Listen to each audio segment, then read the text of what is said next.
5 seconds.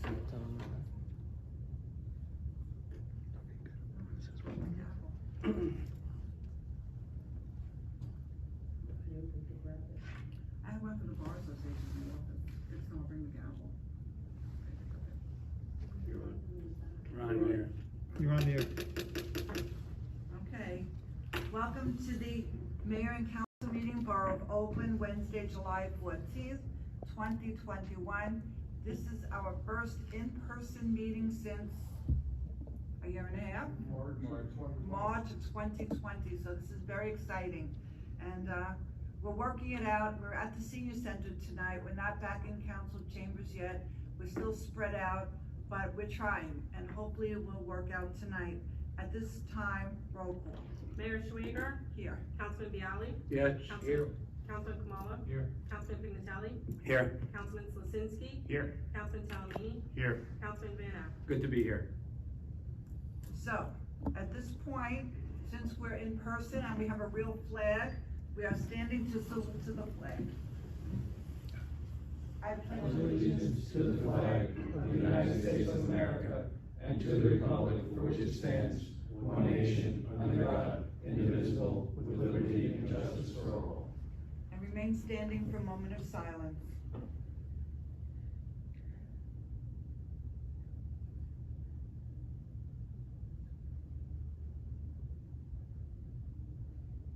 Thank you. You could be seated.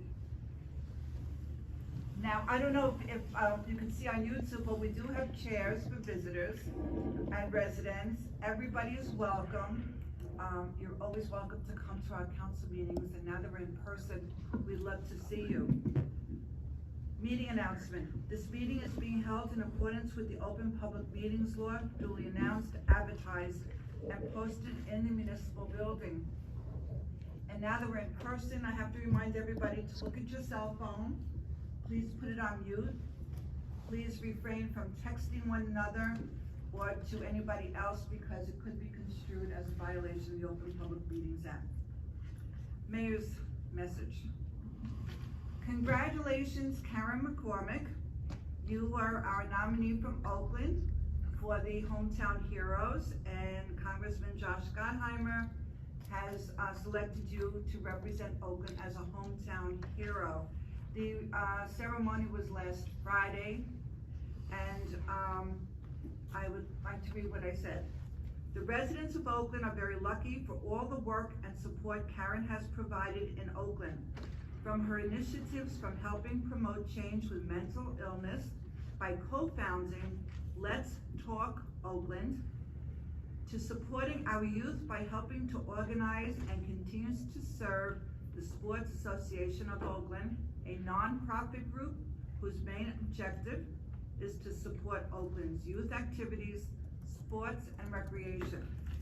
In addition, Karen keeps our Oakland residents informed as editor for the Oakland Journal, an online news site.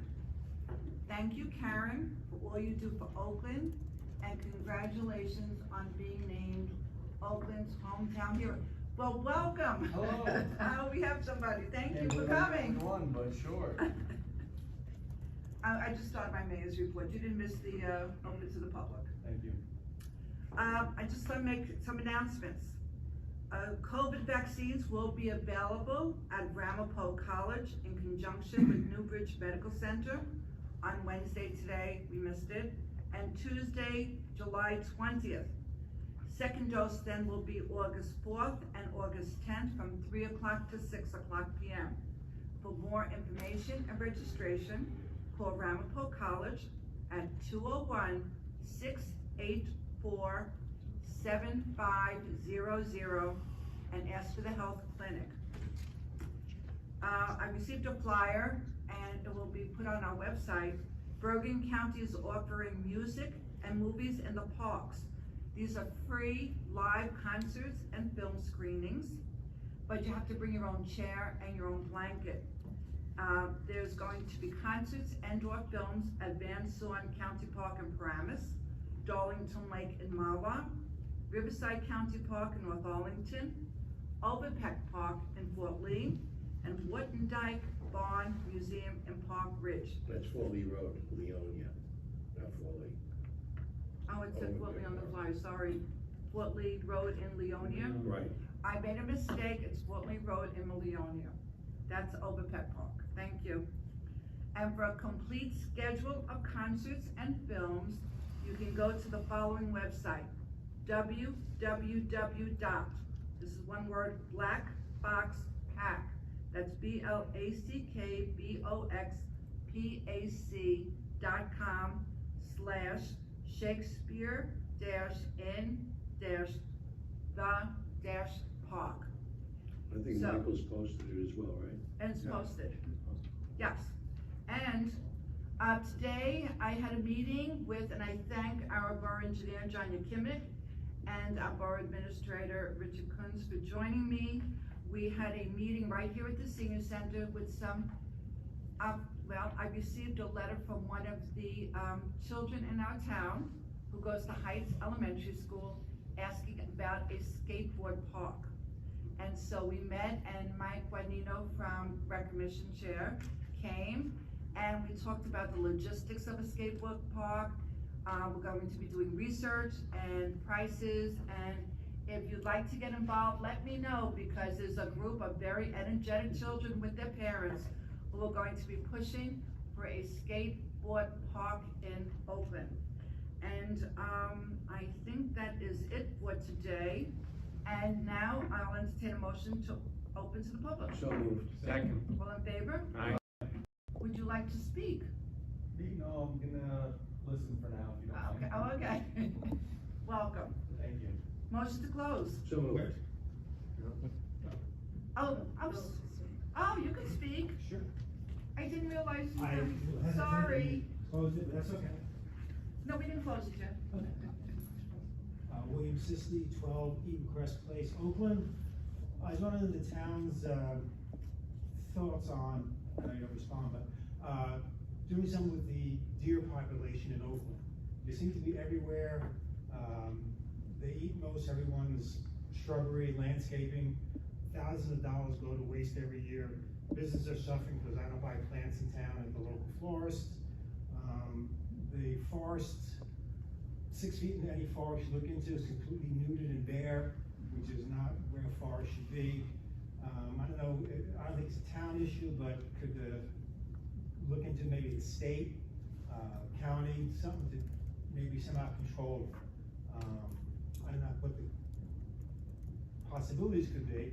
I always have just putting a pod in the yard, putting them in the pod and feeding them and just shipping them someplace. But, The council will, after you speak, they'll speak. I'll let Okay. them speak, since it's our in-person meeting. And, you know, I think if there's any other sort of species that were a danger to the health of the community, there might be a more regular action that could be taken. But since they're deer and they're cute, and a lot of people like them, I know it's a touchy issue. Thank you. Thank you. Motion to close. So moved. Second. All in favor? Aye. Now, I'll respond, and then, Grant, you wanna respond also? Sure, I can say Okay. something. I want you to know I belong to the Northwest Mayors Association, and we meet monthly. And before the pandemic, at every meeting, we discussed the issues of deer. We had speakers from the state, from the county. We heard from, it's in Saddle River, where they were going to do, what is it called, culling? Culling, yeah. Culling. We had examples of that. We have discussed this issue, and it turns out that one particular mayor stopped coming to meetings because he was tired of hearing about the deer issue. So, I don't know what else to tell you. Maybe Councilman Van Eck has an answer. I don't really have an answer, but this is something I did bring up under new business probably about 5 months ago. This is something that is a conversation with the Shade Tree Commission, because that what they're seeing is the saplings. Sure.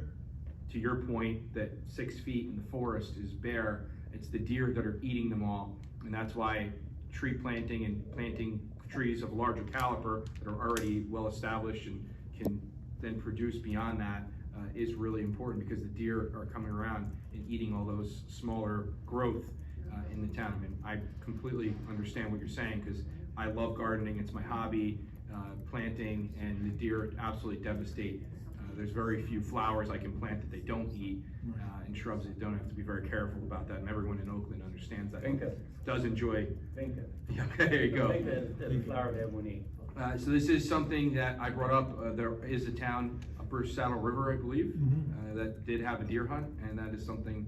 Yeah, it was in Saddle River. Or Saddle River. Right. Sorry, Saddle River, and that And let me is tell you a something story about I that. think is a good idea for Oakland. Let me tell you a story about that. In Saddle River, somebody shot a deer with an arrow, and the deer did not die. It's very difficult to kill it, I'm told. I've never gone deer hunting, but I'm told it's very difficult to kill a deer. And it was wandering around the streets with this arrow in its body, and the kids were screaming. That was the end of that. Well, plus, you can't discharge a firearm in this town either. Right. No.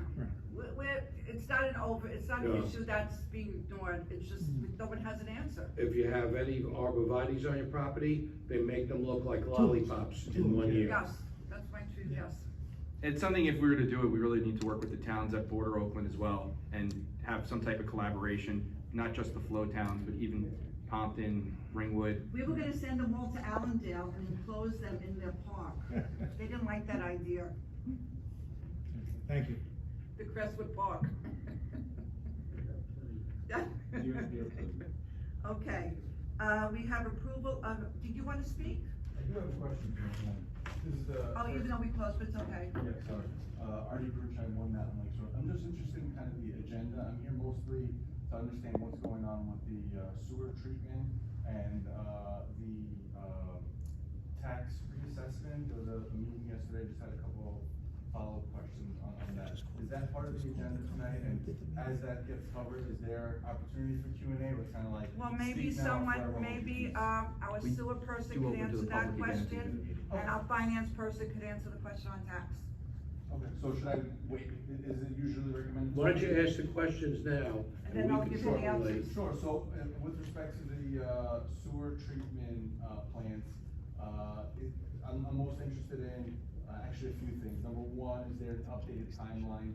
I know way back when we were expecting everything to be Bring completed. the microphone up to your, there you Is go. that better?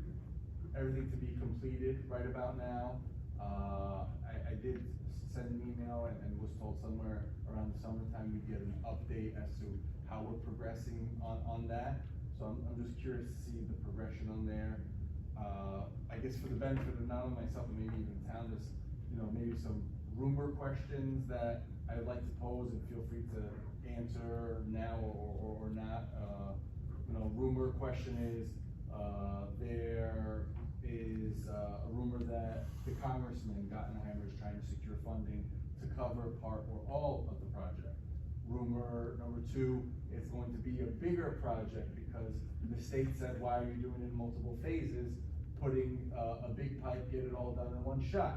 Rumor number three, the pipes need to be cleaned in order to get prepared for the job. And there's people's yards and pools and driveways that are gonna get torn up along the way. So that covers the rumor and update section of the dialogue, at least that I've encountered along the way. And I think it's healthy for us to have a conversation as a town with a project of this visibility, in my opinion. Litigation rumor, that there's litigation going on with this project, potentially delaying it or stalling it, and why we have not progressed and completed as initially expected. A question just in general, management of funds maybe coming from the federal government. I know we've got some money, I think there was about $1.5 million sent to the town as part of the stimulus package, from what I remember. If that's not correct, that's fine, but I thought I read that somewhere on one of the websites. Maybe the school budget said that there was some money directed to the town. None of it was going to the school budget. I assumed it was part of that 1.9 trillion package that just came. Is there anything that's going to come from the federal government to help with this project? Maybe even the infrastructure bill? Just kind of a lot of follow-ups here. I'm just trying to understand what's going on in terms of a general update, timeline, management, source of funds, any new news there. My one question in particular with the tax reassessment or forgive me if I'm not using the appropriate language is, what I was led to believe, coming out of the webinar yesterday is it would be a zero-sum impact across the town, meaning some houses would get reassessed at a higher value and de facto get a higher property tax impact. Some houses would get assessed a lower value or stay the same, and they, offset it would be zero-sum. I would like to better understand that if that's true. And number two, how could that be possible? How could any house go down or stay flat in this market if the idea is to get a mark to the current market, which is on fire right now? So just wanted to get some general housekeeping things. I'm sure it's on your agenda, but that's kind of where my thought process and what stimulated and drove me to come here today. And what is your name? I'm sorry. So my full name is Ardian Brunchai. I go by Artie. I'm over on One Mountain Road. We're not works, right? Thank you. Thank you. All right, we already closed. So, approval of the minutes, June 9th, 2021. Is there a motion to? So moved. Second. Any corrections or changes? If not, roll call. Councilman Bialy. Yes. Councilman Kamala. Yes. Councilman Pinnatelli. Yes. Councilman Slawsinski. Yes. Councilman Talamini. Yes. Councilman Van Appen. Yes. Minutes from June 23rd, 2021. So moved. Second. If there are any changes or additions? If not, roll call. Councilman Bialy. Yes. Councilman Kamala. Yes. Councilman Pinnatelli. Yes. Councilman Slawsinski. Yes. Councilman Talamini. Yes. Councilman Van Appen. Abstain. Executive session of June 23rd, 2021. If there's going to be any discussion, it must be done during executive session. Is there a motion to So approve? moved. Second. Will there be any discussion? Roll call. Councilman Bialy. Yes. Councilman Kamala. Yes. Councilman Pinnatelli. Yes. Councilman Slawsinski. Yes. Councilman Talamini. Yes. Councilman Van Appen. Abstain. We have, raffle license 1405, ID 357420115 for a berry, that's the Roundville Bergen Animal Refuge, for February 14th, 2022. They're going to give out gift cards and merchandise. So moved. Second. All in favor? Aye. Any Aye. opposed? Approve raffle license 1406, but, 1406 is July, 1405 is. Oh, I read- Sports. Yeah, it's okay. oh, sorry. Sports Association. Just Oh, the I Sports Association one. Oh, okay. Yep. All right, reverse that. Mhm. All right, so this is for the Sports Association for October 9th, 2021. A raffle, 50% of the cash proceeds to help cover football and cheer expenses with uniforms, equipment, and officials. So moved. Second. All in favor? Aye. Aye. Any opposed? And then we have, someone who wants to join the green team, and that is Tracy DeToller, on the green team, and she in the past has done the farmer's market and has helped with the Oakland Arts in the Park, and so it's by appointment, I appoint her. Thank you, Tracy. All right, we have resolutions, I'll read them all out as a consent agenda, and then you can pull out if there's any. 21-234 is to amend the green team, reestablishing sustainable Oakland green team, and to amend the original resolution 2137 to add 3 alternate member positions to the board, which would give 5 full voting members, 3 alternate full voting members, council liaison, and borough administrator, and any other ex officio associate members that the mayor and council may appoint. 21-235 is the hiring of a public works laborer, and the borough will hire Kenneth Summers as a laborer in the Department of Public Works effective July 15th, 2021 at an annual salary of $40,603. Resolution 21-236, Chapter 159, Alcohol Education Rehabilitation Enforcement Fund, pursuant to NJSA 40A:4-87. We were awarded a grant to the amount of $454, Alcohol Education Rehabilitation Enforcement Fund, and we have to amend the 2021 budget to include this amount as revenue. Refunds for the senior center barbecue, which was originally scheduled for June 22nd and had to be rescheduled for June 25th due to weather. Stephen Chang, $12. Victoria Chang, $12. Nancy Capoza, $12. Gary Tidens, $12. Karen Lanza Tidens, $12. Joan Ledke, $12. Arlene Sullivan, $12. And Virginia Johnson, $12. 21238 is authorizing the appointment of municipal representatives to the Bergen Community Development Regional Committee. It's a 3-year cooperative agreement, and the council will be appointing Councilman John Bialy as its representative, and Councilman Eric Kamala as its alternate, and the borough administrator as the mayor's representative. 21239 is to authorize a contract for the Safe Routes to Schools Design Assistance. It's in the preliminary engineering phase, and the award is from account in the amount of $70,201.98 and $350.05. 21240 is to hire summer camp nurse Marilyn Bernstein for 2021 at a stipend of $4,500. Authorized engineer for the Iroquois Pumping Station additional work. Boswell Engineering has submitted a proposal dated July 8th, 2021. Cost not to exceed $30,000, broken down as follows. Field investigation, $2,500. Design work, $27,500. Authorized accrued time payout for Nancy Lightberry for sick, vacation, personal and compensatory time in the amount of $8,368.25. Our CFO has certified that the funds and authority exist. And she was what a person, and she will be missed. And then there's a payout for resolution 21243 for Gail Bowitz for sick, vacation, personal and compensatory time, $35,429.36. And CFO has certified the funds. And how many years has she worked for us? 32. 32 years. She was a fixture in the construction department, and she will be missed. Good luck. Lots of luck. 21244, authorized refund of recreation fees. The Aurora family, $425 for summer rec camp. Olivera family, $320 for summer rec camp. Matthew family, $425 for summer rec camp. Los Lento family, $255 for summer rec camp. And Siapi family, $170 for summer rec camp. 21245 is to authorize the grant of wood contract.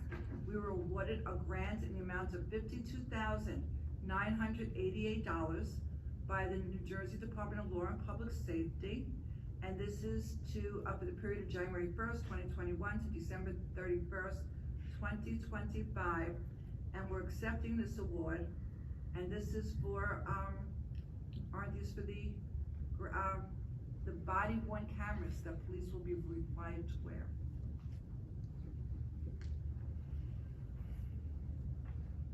$21246 resolution. It is authorizing the purchase of gasoline and diesel fuel through the 2021 New Jersey Cooperative Purchasing Alliance, contract BC 20-29, Rachel's Michelle's Oil, and the amount not to exceed $90,000. Engineer for UST removal, Chapel Hill Pump Station, 21248. Boswell Engineering has submitted a proposal dated July 7, 2021 to remove an underground storage tank at the Chapel Hill Pump Station. The services are not to exceed $13,500 for scope of work, NGDEP form prep and submission, site investigation report, and the response action outcome. Our CFO has stated that funds are available. 2249 is authorizing an issuance of a duplicate tax sale certificate pursuant to Chapter 99 of the Public Laws of 1997 for Block 802, Lot 32, better known as 7 Hunters Run. And the person has signed an affidavit that he or she has lost or otherwise misplaced the original tax sale certificate and has duly filed the appropriate affidavit of loss with the tax collector. And so we have to pass a resolution to allow this. 21250 is authorize a grant submission to New Jersey Urban and Community Forestry Program, UCF, stewardship application, to assist with the implementation of the approved Community Forestry Management Plan, known as CFMP. Does anyone wish to play any out? If not, motion to Well, approve. I do. Oh, 234 and 240. 240 is the summer camp nurse. Yep. And 234 is the green team resolution. Okay, all others, is there a motion to approve? So moved. Second? All in favor, roll call, I'm sorry. Councilman Bialy, Yes. Councilman Kamala. Yes. Councilman Piantelli. Yes. Councilman Slifzinski. Yes. Councilman Talmini. Yes. Councilman Van Ack. Yes. Okay, let's go back to 234, that's the first one. So I just want to see, is this in line with what other committees do and are doing? Is this consistent with what we have across the board in the borough with our other committees? Well, if you read why they want to do it, it's to, I wrote it, I highlighted it. For quorum. To meet for a quorum, so they get a quorum. Mayor, may I answer this, Sure. Banning? As liaison to the green team, what happened is sometimes, people are pretty busy and they can't get a quorum together, so they ask that we expand it so that we can bring the alternates in, so they can have a quorum, so that they can do their business as needed at their meetings. And I know I've noticed on some committees, if you don't have a quorum, the minutes get postponed to next month, to the next month, to the next month. And sometimes I have to sit there and approve 6 or 7 different minutes, so you really do need a quorum. But if other committees aren't doing this, I mean, I just think that if this is not the practice in the other committees and commissions we have, why is this one committee making this change inconsistent with what the rest of the committees are Well, doing? planning board does, right, Mayor? Wait, There are some other committees. No, we, Alternates? Yeah. Which are the other ones? We have, like, the rec has alternates, I believe we added that to Planning board does. OCC. By statute, we have ordinances that for the planning and zoning board, the rec commission has alternates. Yeah. I believe, I don't hold me to this one, I'm not sure if Shade Tree has alternates, but We probably should I think the intention get more was to provide for alternates, just so you can have a stream of people available for a quorum. Yeah, they don't get to vote unless a regular member doesn't show up, am I right? That's correct. And all we're voting on here is to add the alternates, not to Right. reestablish the agreement. We're just No. voting on this one Right. minor change. right, Okay. Got so it. is there a motion? So moved. Second? Roll call. Councilman Bialy. Yes. Councilman Kamala. Yes. Councilman Piantelli. Yes. Councilman Slifzinski. Yes. Councilman Talmini. Yes. Councilman Van Ack. Yes. Alright, 240, The only reason I pulled that out, I just wanted to clarify, Mayor, just for anybody watching, that we have had a nurse since the start of camp. This individual has been doing the job since the beginning, and it's not like we're bringing in a nurse after the fact. I just wanted to make sure that was clear for the record. so, do you wanna make the motion? So moved. Second. Roll call. Councilman Bialy. Yes. Councilman Kamala. Yes. Councilman Piantelli. Yes. Councilman Slifzinski. Yes. Councilman Talmini. Yes. Councilman Van Ack. Yes. Sorry, my pen leaked. Okay.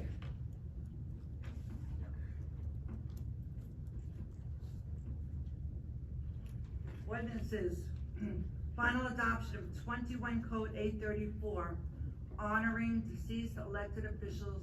I need a motion to remove from the table. Since I asked for it to be tabled, I will motion that it be removed from the table. Second?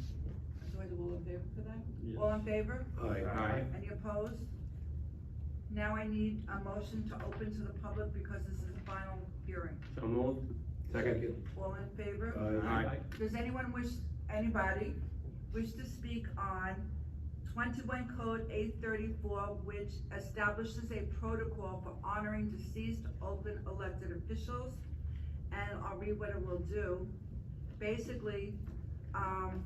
The mayor and council, upon timely notification and verification of a death of an elected official who has served the Borough of Oakland, shall adopt a resolution designated a Remembrance Day for the deceased elected official. On the Remembrance Day, the flag of the United States shall be blown at half-staff at the municipal building. The flag will be flown upon an existing flagstaff. The resolution and the flag shall be presented to the family of the deceased official in a suitable presentation box. The flag shall be made in the United States. Did we do open to the public? Yes, And we closed it? we didn't close it yet, you No. described the order. Okay. Anybody wish to speak on this? Motion to close. So moved. Motion to adopt. So moved. Second? Discussion? Roll call. Councilman Piano. Yes. Councilman Kamala. Yes. Councilman Pinisella. Yes. Councilman Kwasinski. Yes. Councilman Talamini. Yes. Councilman Van Act. Yes. Sorry. Big call over here. Work session items.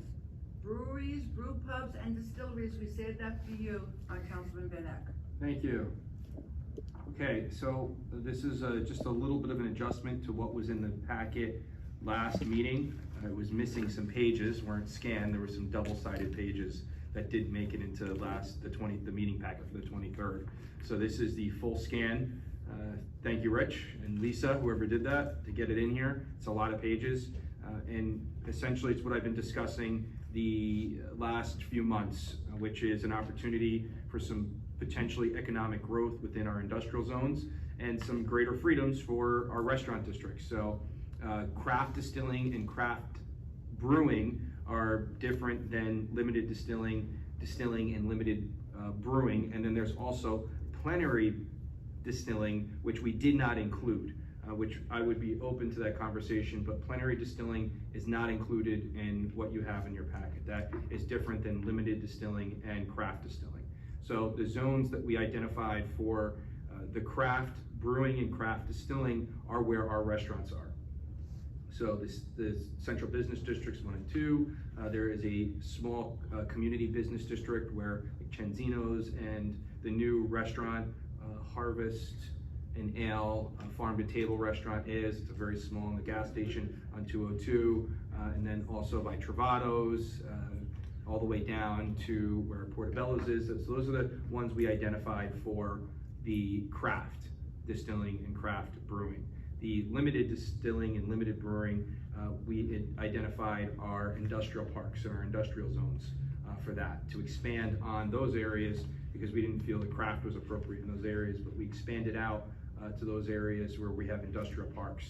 We all know where our industrial parks are, so those are the areas in which we identified would be appropriate for this. And some communities had breweries and distilleries come in. It's been very positive. I've been to them in Clifton. I went to one in Hopewell Township.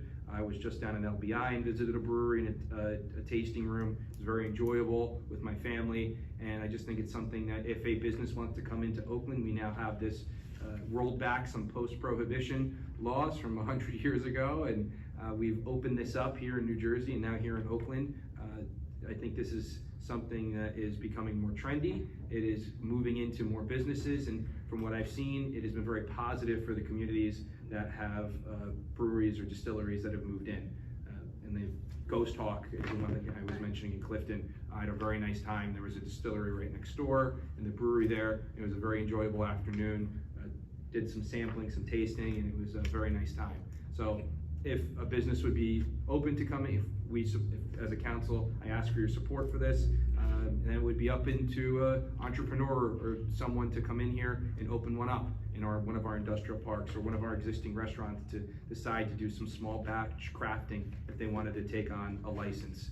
So that's what we have in front of us, and happy to answer any questions. Yes, And hopefully I explain myself. Councilman, could you, for the benefit of the public, we have discussed this at length at planning board, at length, and I think you got unanimous approval from the planning board members. They thought this was a great opportunity. But for the members of the public, there are 3 types of breweries that are in the packet. The limited brewery, the distillery, and the brew pub. Is that what it was? If you could just explain each one to everybody, so everybody out there understands, and then the public can get back to us with their opinion, so they know what we're talking about. And the first item is the limited brewery. So limited breweries are much larger batches, so that would be thousands of gallons of brewing versus small batch brewing, and it's the same thing with distilling. We're talking about a much larger scale of distilling and processing than a craft, which would be a very small quantity. Limited breweries and distilleries are also limited by the state law, how many events that they can have. And this was a law that was altered after the brewing and distilling was opened up in the state of New Jersey years ago, which is really, this is all still relatively new within the last 20 years. And I believe the restaurant associations were feeling that the distilleries and breweries were infringing on some of their business, so they were limited to the number of special events and parties and activities that they are able to have at their facilities. So that is all set up with it. None of that is within our control. That is all through the state and how that works, if anybody's interested in that, because I found that to be interesting, how this has evolved legally within the state of New Jersey in a very short period of time. So that's, I think that's it. That's And a where we craft stand. distillery. Same thing, craft distillery, just like a craft brew pub, is much smaller amounts and smaller batches. So, if one of the restaurants was gonna become a craft brewery or distillery, would they be making it on the premises, or they just making it somewhere and selling it? I would assume it would be on the premise. So Trap Rock is a good example. It's been around a long time in Berkeley Heights. They have, they're a brew pub. It's somewhere I used to work down in Union County, so I'm aware of this location. And they have their barrels, and you could see there's a glass, it's open, and you could see where the beer is being made, and you can order it right on tap, right in the same restaurant. And then there's rules like, and I don't know if it's true anymore, but you used to, if you made it, you could only sell it in your place, like you couldn't sell it at the ShopRite, if the small craft places, right? Yeah, so they're limited to 20,000 gallons, and they're not allowed, you're correct, they're not allowed to do that. And I'm surprised you talk so well after all these breweries and distilleries in the town. I know people who've been to all of them around the state. I can't say I have. I've been to very few, but the ones that I have visited, it's usually been for like a bachelor party or somebody's birthday. That's what gets me to go. And surprisingly kid-friendly as well. I have to travel with my two little ones, and these locations are kid-friendly. There's a lot of other young couples with their children, and I find that to be interesting about that culture and that environment, that it's very family friendly as well. I've been to one in South Orange where they distill it right there. It's not cheap. No, there was one that A glass of beer operated, is $7-8 bucks. there was one that operated in Suffern, New York for many years, and now it's a brand new apartment one in building. Hackensack? But they had the brewery and a restaurant, and they were family friendly. And they closed about 3 years ago, if you remember that. What's the one in Hackensack? There's two in Hackensack. I haven't been to either. Elementary and Hackensack Brewing Company. I haven't been to either one. And you can rent out the place for an event or a function? But you are limited, my computer died with all my notes, but you are limited, I don't have the number in front of me, but depending on distillery or brewery, you are limited to the number of events, not brew pubs, because it's different, but limited distilling and limited breweries are restricted to the number of events they can have annually by state law. And this is all laid out in those drafts, because I was reading them and I was getting a little, you read one and it seems similar to the other one and you're like, well, what's different? Right, so a limited brewery is no more than 300,000 barrels of malt beverage within the year. It's a lot. Yeah. It's a lot. But those specifics in the state statute, that's not in here, it's just pursuant to that, to those laws. I have a question, Mayor. Yeah. One of the items here says winery. And I don't know, I saw a comment Oh, from someone. we talked about So there's that no at more than planning 3 board. acres, Councilman Pignatelli. Yeah. If you don't have 3 acres, which we only have one area that would, and That's all. it's for something else, so there would be no way for Okay. us to have a Yeah, we a talked about that winery. at planning board, So, but you but just what- added that. Thank you. I've been to, wine making places, you know, so you go with a group of people and you make a couple barrels of wine, and then you go, does this, would that fall under any of this? No, that's totally separate. That's like, you know, those craft places where you make craft, it's not intended for retail sale. Yep. Okay. Is it served for drinking? Yes. Yes. Any other questions? So, do you wanna pursue this? How do you wanna pursue this? Wanna read some more, bring in some more, anybody? The only thing missing in all of this would be plenary distilleries, which, Maybe for the next council meeting, you can make an outline, so So- everybody can have a chart. And then it was they'll all in know. that letter sent by Steve Yeah, Steve. a while ago. Yes. Plenary distillery allows the holder to manufacture any Right. distilled alcoholic beverage and to rectify, blend, treat, and mix, and to sell and distribute products to wholesalers and retailers. So this type of license can operate a warehouse to store inventory. Retail sales to individuals in New Jersey is prohibited. So that's something very different than actually creating the product. This is to, blend, treat, create, and store a product that then would be sold wholesale, which I think would make sense for our industrial parks, but really I was just trying to limit it in the craft areas of the 2 different kinds, because that's actually creating a type of product and whether you can sell it to consumers or not. But I would be open to the conversation of a plenary distillery license for our industrial zones, if anyone else is interested. So I'm going to suggest to you, for the next council meeting, make a chart. Start with, what is it, then, make a chart, and this way everybody can understand what the licenses are, what is required, and then, we can discuss it with the numbers. I think that's the best way to handle this.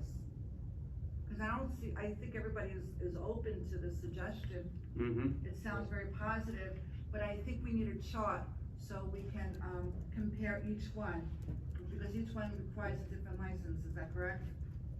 Yeah, they're all unique licenses. Right, so that's what I'm saying, so. Yeah, I mean, it's pretty much here in, Councilman, yeah, make a chart. okay, I'll make a chart, sure.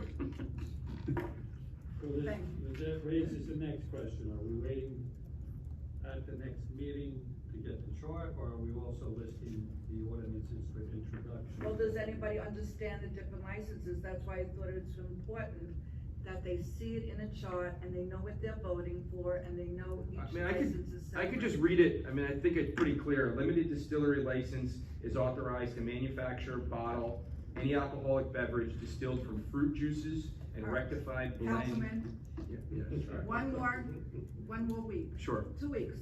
Make a chart, this way when they vote, no one can say, well, they didn't understand it.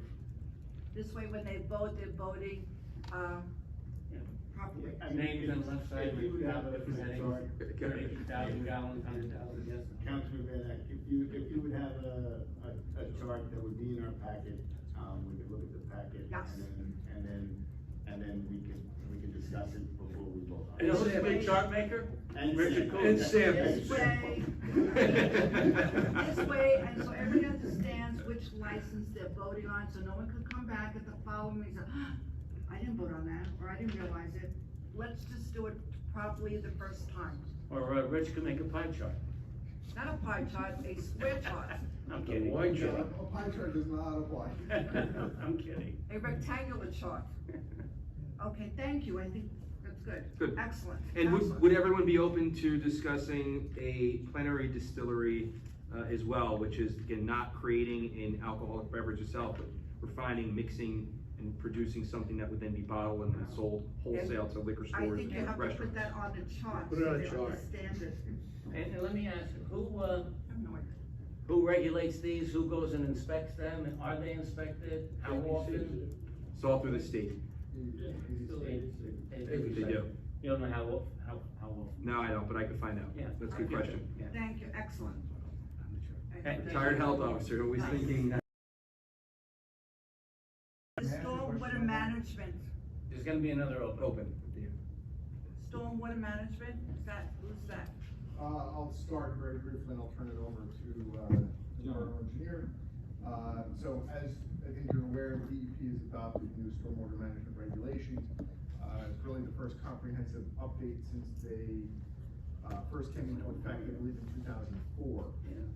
The overall intent of the regulations, are kind of get away from the large scale, detention facility type, facilities that you may see in, various industrial settings, commercial settings and the like, and start, greening our stormwater infrastructure, as they like to say, in terms of using smaller facilities, viral retention methods and things of that nature. It also puts some new requirements on private entities for the upkeep of their, drainage facilities as well. So that's kind of a very, very broad overview of all this, but with that, I'm gonna turn over to John to get a little bit more specific. Thanks, Rich. I have nothing else. No, I'm just kidding.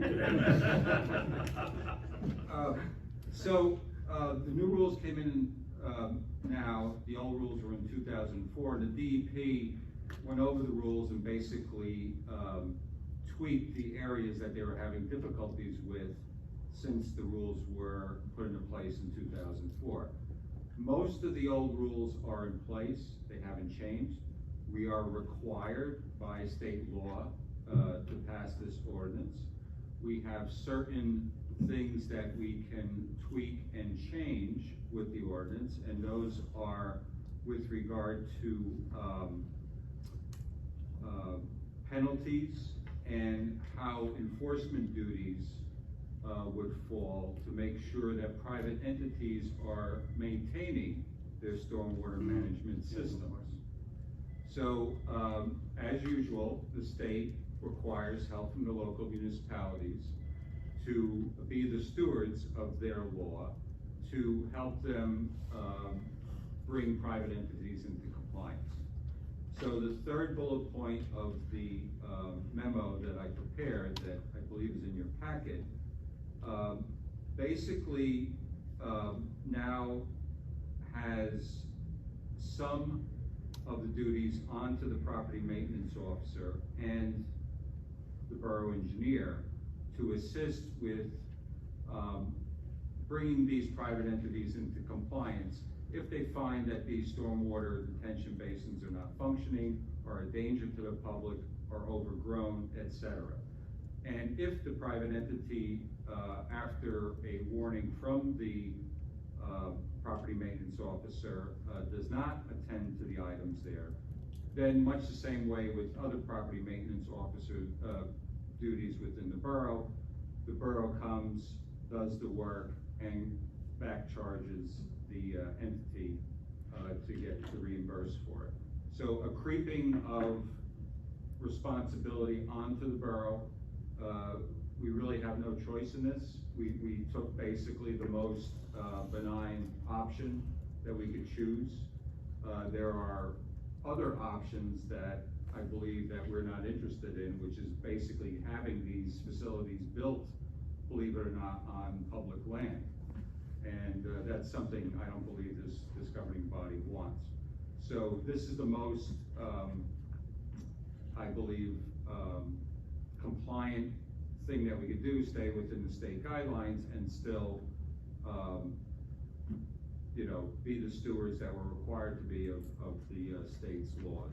I've had some personal experience with that professionally, actually, in Lincoln Park, where they would not maintain the retention basins, and it'd become overgrown. It wouldn't function anymore because it would overgrown so much, so we'd have to either declare it a public health nuisance or for mosquito breeding, and this certainly, I think, would really help in enforcement and, making sure it is done right. And as Rich said, the new designs now, you're not gonna be seeing those large detention bonds.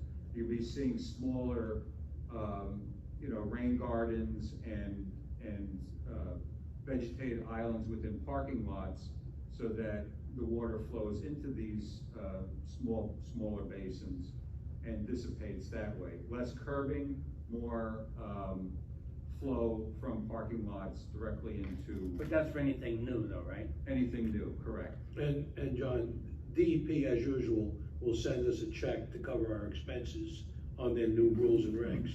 I'm only kidding.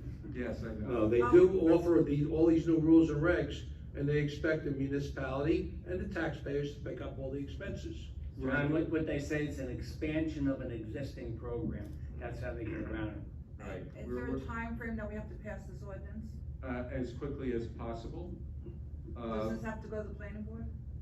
I believe it does, Mr. Chakowski? Yes, it does, it's a development We don't have a regulation. planning board meeting again until August. Well, we'll need a, introduction at the next meeting if the council so desires, and then, reference to the planning Okay. board at that Is time. the ordinance prepared? Yes. Then have the planning board pre-review it. But we don't have a meeting again until It after. may be quicker for us to introduce it the next meeting. Okay. And then have them And then have review them it. review it and adopt it the second meeting in August. That works. Okay. Yeah, that works, that The works, as long as they DEP review it. The DEP understands that we are working on it, and that's all they need to understand. Okay. So, Some towns even have a summer schedule, so they gotta. yes, Councilman Koval has a question, Mayor. Sorry. Mr. Carricker or Mr. Coons, do you have an order of magnitude of like how many hours a week it's gonna be taking our code enforcement to look at this? Is there a price tag they can estimate on what it's gonna cost the borough? I mean, I know it's a very amorphous Yeah, so regulation at this point. I believe, John, correct me if I'm wrong, it requires annual inspections, right? So you're talking about, whereas, now property maintenance is often complaint-based, this is something where we'll have to make sure that we get out there once a year to inspect it, send them a report of any deficiencies, and then re-inspect. We're developing a list of what facilities that this applies to, and we've also talked about the idea of setting up an escrow system there, where that inspection cost will be borne by the private entity, so it does not impact the taxpayer as well. Mr. Coons, I would offer during our discussions, maybe perhaps the first thing that we have to do is to identify how many basins we have. I was gonna ask in you that town. question. We talked with DPW, I think the estimate was around 10 or 12 that they know of. So some of them are under their own, requirement is to, clean out, I believe it's about 2 or 3 that are on local streets, that subdivisions that they are required to do. The first time would be to locate them, and then perhaps just send a simple letter to those entities that own it, saying that you are now required to send us a report each year on your basin, and let put the onus on them to send the paperwork to us rather than us going out to them. And this way, if we don't see any response after a period of time, then and only then do we invoke. I have a question, John. Borough. I've seen, not in Oakland, but in some places, in the retention basin, there's a storm basin on top of a cement pedestal that's 5 or 6 feet off the ground. Why do they do that? So that once the water level reaches that, it will go out? It's the bathtub analogy, that the old detention basins are a bathtub, and when the water reaches a certain level, it'll go into that structure. And it's designed that only when it gets to that level, it'll go out. I mean, it tells 5, 6 feet out of the Yes. ground. I was just in the detention basin for the Walgreens, which is slowly getting cleaned up. Vinny's doing a great job staying on top of them and clean that out. And I gave them a report a couple of weeks ago on other items. They have the same schematic there, and there's a very small pipe at the bottom. And the water goes through that small pipe, and that small pipe can't handle it because of the storm.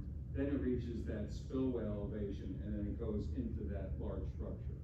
Did I make myself kind of clear? Yeah, and it just seems ridiculous to me that it's 5 or 6 feet out of the ground, but. It's a big bathtub. And just, with an overflow.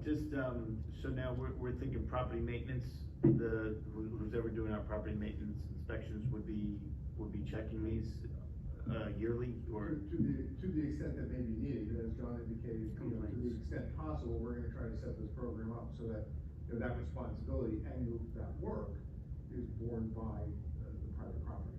The model is, Councilman, is that I don't have a ticket book. The borough engineer cannot write a summons. We could certainly, the ordinance is structured so that we collect an escrow account from these people that is required to pay for my services. But we need the property maintenance officer to write the ticket book. So I could perform a lot of the duties on my own at the cost of the private entity through an escrow account. But the property maintenance officer has to have some duty to write, the ticket. I don't go around with a ticket book. So at the end of the day, this is really de minimis, we're talking about a half a dozen retention ponds, really?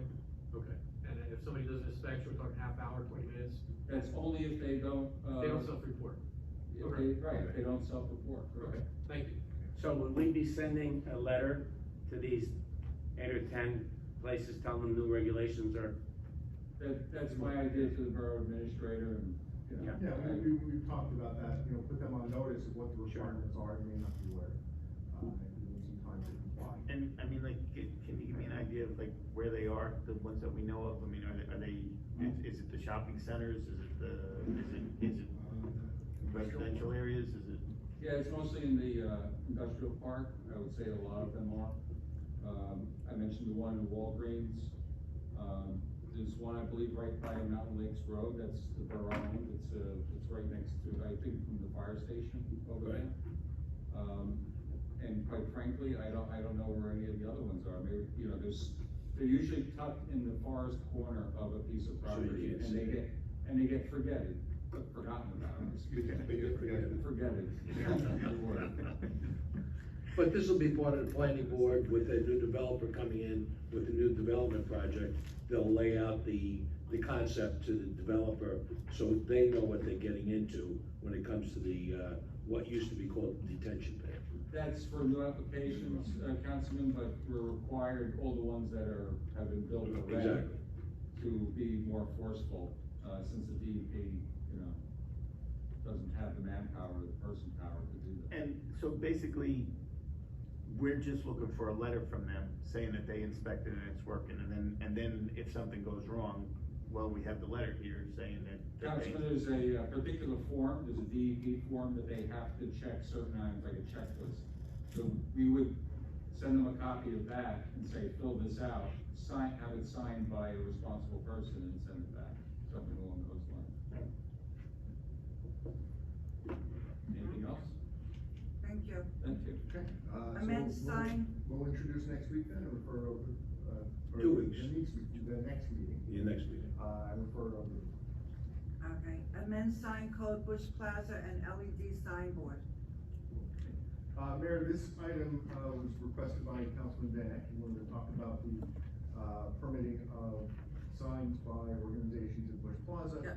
And related to that, perhaps some regulations for use of the LED signboard by outside organizations as well. So, with that, I'm going to turn it over to the councilman.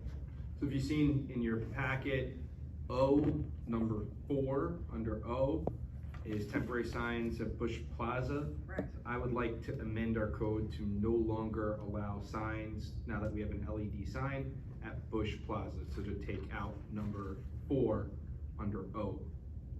Temporary signs for public and charitable purposes? Correct. That's highlighted. It's, if you turn the page over, everybody's using a computer. I'm turning my page over. So it says for temporary signs for public and charitable purposes permitted only at Bush Plaza in a size not to exceed 32 square feet as may be approved by the mayor and council for a period not to exceed 30 days. So these are the signs at Bush Plaza that advertise Flow Follies, they advertise, when the graduation, when the kids were during the pandemic, about graduation with the pictures of the class. So that's what you're saying, is that correct? Correct. I mean, we do have the gigantic 287 LED billboard that all organizations are able to submit and On 287. On 287. Michael Corelli brought that to my attention Yes. a while back as part of OCC, and I've tried my best to get the word out about that. Some organizations use it, and I know a few have since started using it. I mean, I admit I'm a member of the Knights of Columbus, and I informed the Knights at a meeting. I believe, Pat, you might have been at that meeting too. We talked about it, and they've since started using it. I know a few other groups have. It's a very good thing, as well as now the new LED sign at Veterans Park, which I do want to have a conversation about use and timing and what everyone's feelings are, if we should turn it off between midnight and 4 a.m. But we'll get to that second. So are you saying if a charitable organization wants to put up a sign, wanted in the past, put up a sign at Bush Plaza, you want to eliminate that and have them go to the sign that we have at Veterans Park? Anyone can do, since the 287 billboard's been up, any organization can submit and put their information on the 287 billboard. I don't see any of that in our borough code, by the way. Right, but do you want, what about the sign So is that something we Veterans Park? can or cannot talk about? Well, step one is I would like to remove 404 from our borough code. So there's no signs at Bush Plaza? That is what I'm So if a requesting. charitable group, let's just use Flow Follies, because that's what always comes to my mind during Flow Follies. Would you want them to be allowed to use the sign in Veterans Park? I mean, honestly, no. Okay, I think well, that's the Veterans Park should be borough Right. business only. So you don't want any signs for any charitable organizations in the town? I mean, the town charitable organization could use the 287 billboard, do their own advertising in many different ways. There's other ways you could get the word out and advertise whatever you're looking to promote. There's other ways to promote it. Right. Sorry, Well, I think everybody should be on the same page with what you're asking, that's why I'm asking. Okay, so let's go around and get everybody's opinion. Councilman?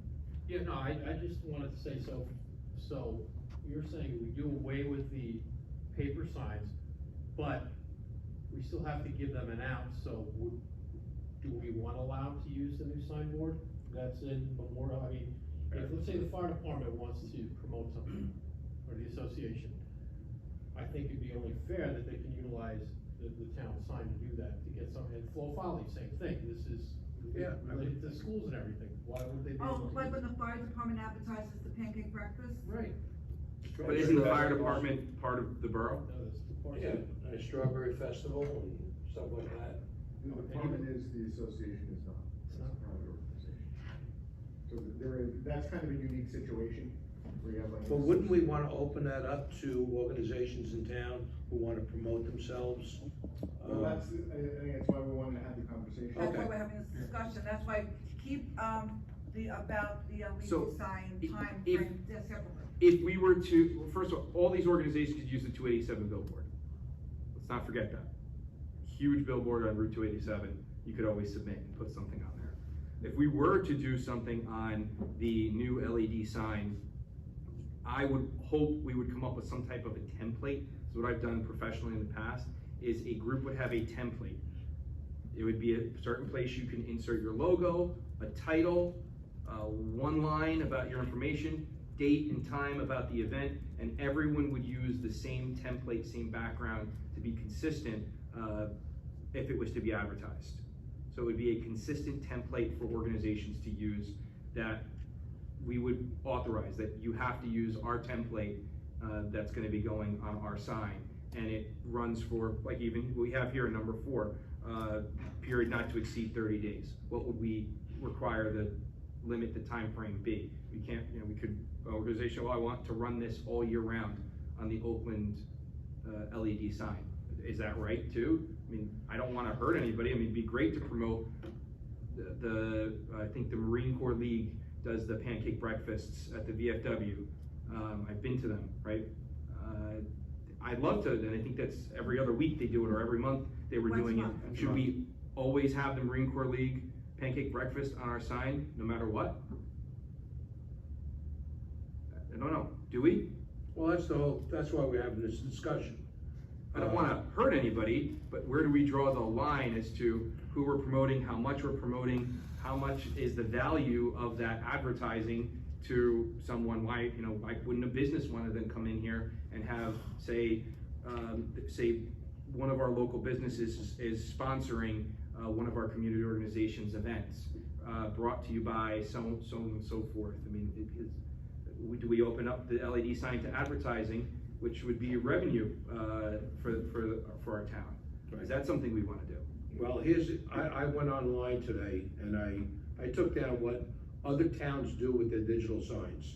And some of the towns generate revenue.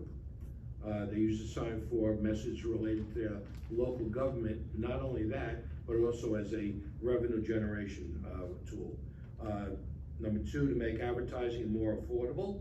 In a lot of cases, advertising on digital signs can be more affordable than advertising in newspapers. So if we want to consider that, that's a revenue stream. Rotate messages and increase engagement of everyone in town. Number four, to promote all local events such as health fairs, arts in the park, or countless other special events. To share information about town amenities, about the new park, the dog park, the municipal pool, if we had one, or whatever else. Increase community pride. The more people know what's happening in your community, they develop a greater sense of pride in their town and community, and often a sense of responsibility accompanies pride. When residents feel pride, they tend to reduce littering, they volunteer more, and they invite friends and family to visit. Number seven, to convince people to check out the town. Digital signs can be in the center of a city, which ours is, outside of a town hall, which ours is, and in multiple other places throughout the city itself. Smaller towns' strategy can be very effective. To post emergency updates, that's an obvious one. And just in case there is any, flooding and storm or outages of power, we intend to have this digital sign on a backup generating system. So if there is loss of power in town, the sign will still be operating. And they can also be located in areas where people can interact. In particular, digital signs can be perfect for live wayfaring. You can place these signs in front of large parks or next to busy commercial areas. Highlight the paths they want to take for clear directions if we want to use it for our park. So there's a numerous number of things we can, we just got the sign, so we're at the very bottom of the mountain that we can have in front of us to offer these other apparent good items of concern for the residents of Oakland. I would just like to see some of the borough important items always take precedence. It's just like any other advertising. The best time to advertise is 5 o'clock in the afternoon because of traffic, or 8 o'clock in the morning. Correct. So I would just like to make sure that if we do that, that our announcements always have priority, especially if it's a flood situation or whatever. I think our priority should be first. So we have somebody, Michael, in the back there, has a great deal of history in doing this in the borough he lives in, because he handled the digital signboard. So Michael comes with a great deal of experience, and he could give us whatever worked for them and offer it for us.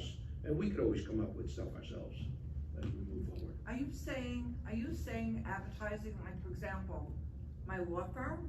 I wouldn't want that. No, it's up to, I was just saying, this is up to us what we want to do with the sign. So we wouldn't want to sell space. Right, I don't want to do that. No. I don't want to see business. Just like we've never sold advertising. space in our rec programs down at the fields.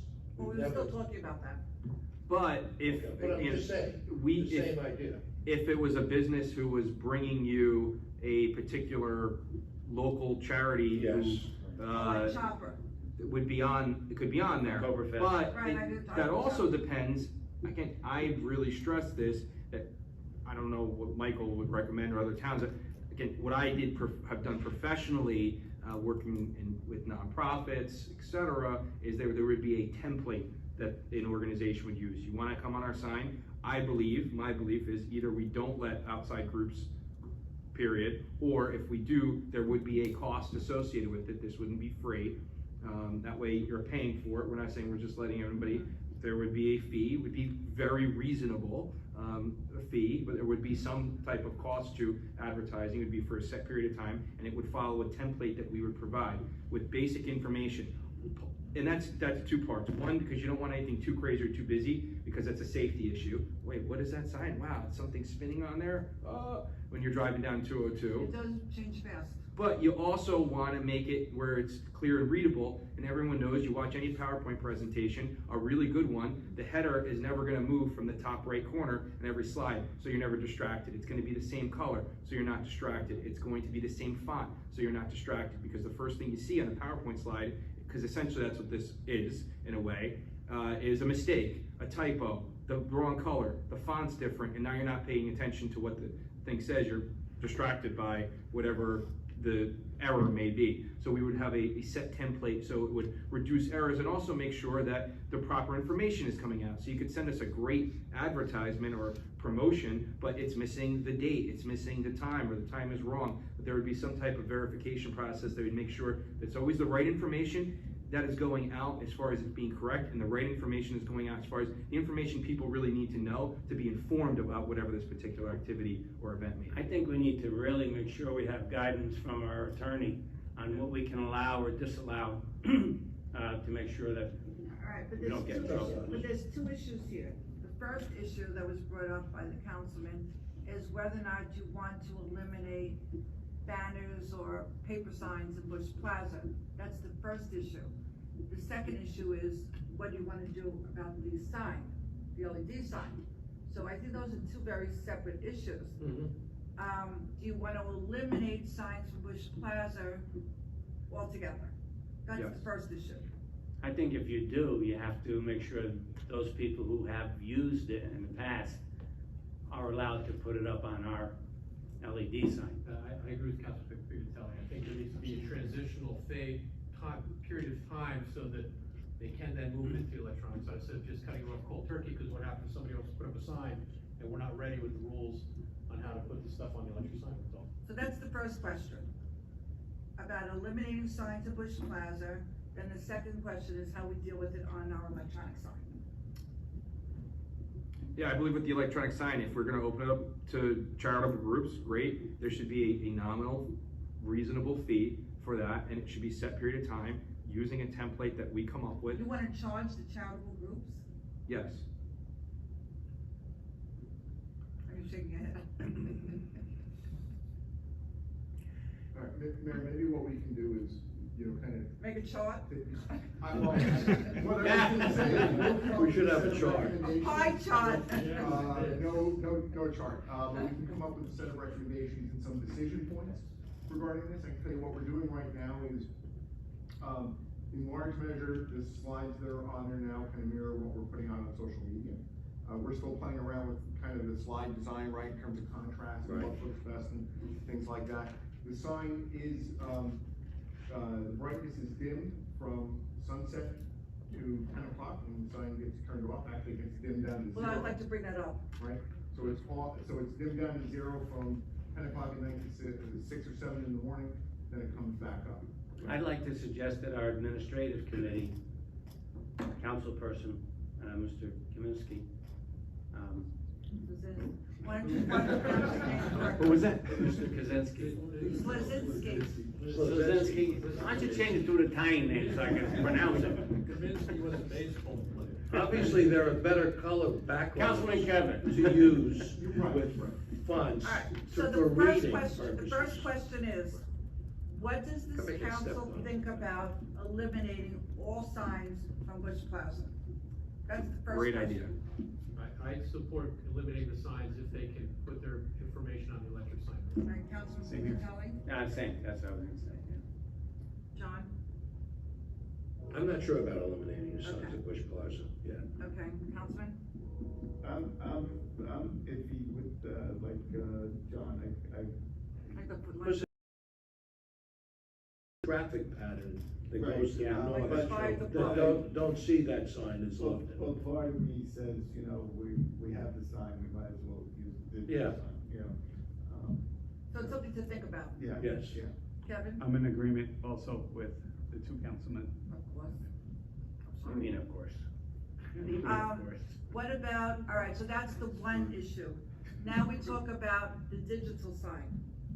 And, our borough administrator brought up the time factor, that are you turning it off at 10? It actually gets dimmed down to 0, so it's black. Now, what I time? think that's kind of early, because there are people that travel, I mean, at least 11 o'clock. There's things open in Oakland past 10 o'clock? Yes. There was actually a complaint that was received twice in the first week about having the sign on past 10 o'clock. It's the neighborhood was right there. From the same person. So, you know, we started doing that at 10 to. Have you thought about we should chip in for a shade? No, we're thinking about putting some background and back We behind talked the about sign possible to screening. limit, right. But I think 10 o'clock is too early to turn on. People who work the late shifts at night. Yeah, well, we still have to finish the sign. It's only the Right. sign, and we have to put the stonework up yet, and then we always spoke about putting a background of some plantings and bushes to protect the light bleed going backwards, because we intended it for Rampo Valley Road. So let's wait and see until we get that all together, and then make a decision. What time do you turn it back on? 6, or Mike, did we say 7? 7 a.m. It should be 6. We could Yeah, change just that. start People are at 6. leaving very early now. I know a lot of golfers that get out at 6. I think 7's too late. Yeah, we can make it 6. Because it's light at 6 o'clock. All right, and you're gonna make a chart? Maybe we do 11 to 6 instead. Well, let's see what we can do in terms of screening before we change to 10 o'clock. Time frame for right now, if everybody's okay with that. Yeah. As we kind of flesh this all out. We'll prepare, you know, A chart. get back to that, and the committee will develop some things, get some more input from Councilman Van Eck. I don't know if it'll be the format of a chart, but we'll prepare. Outline, an outline.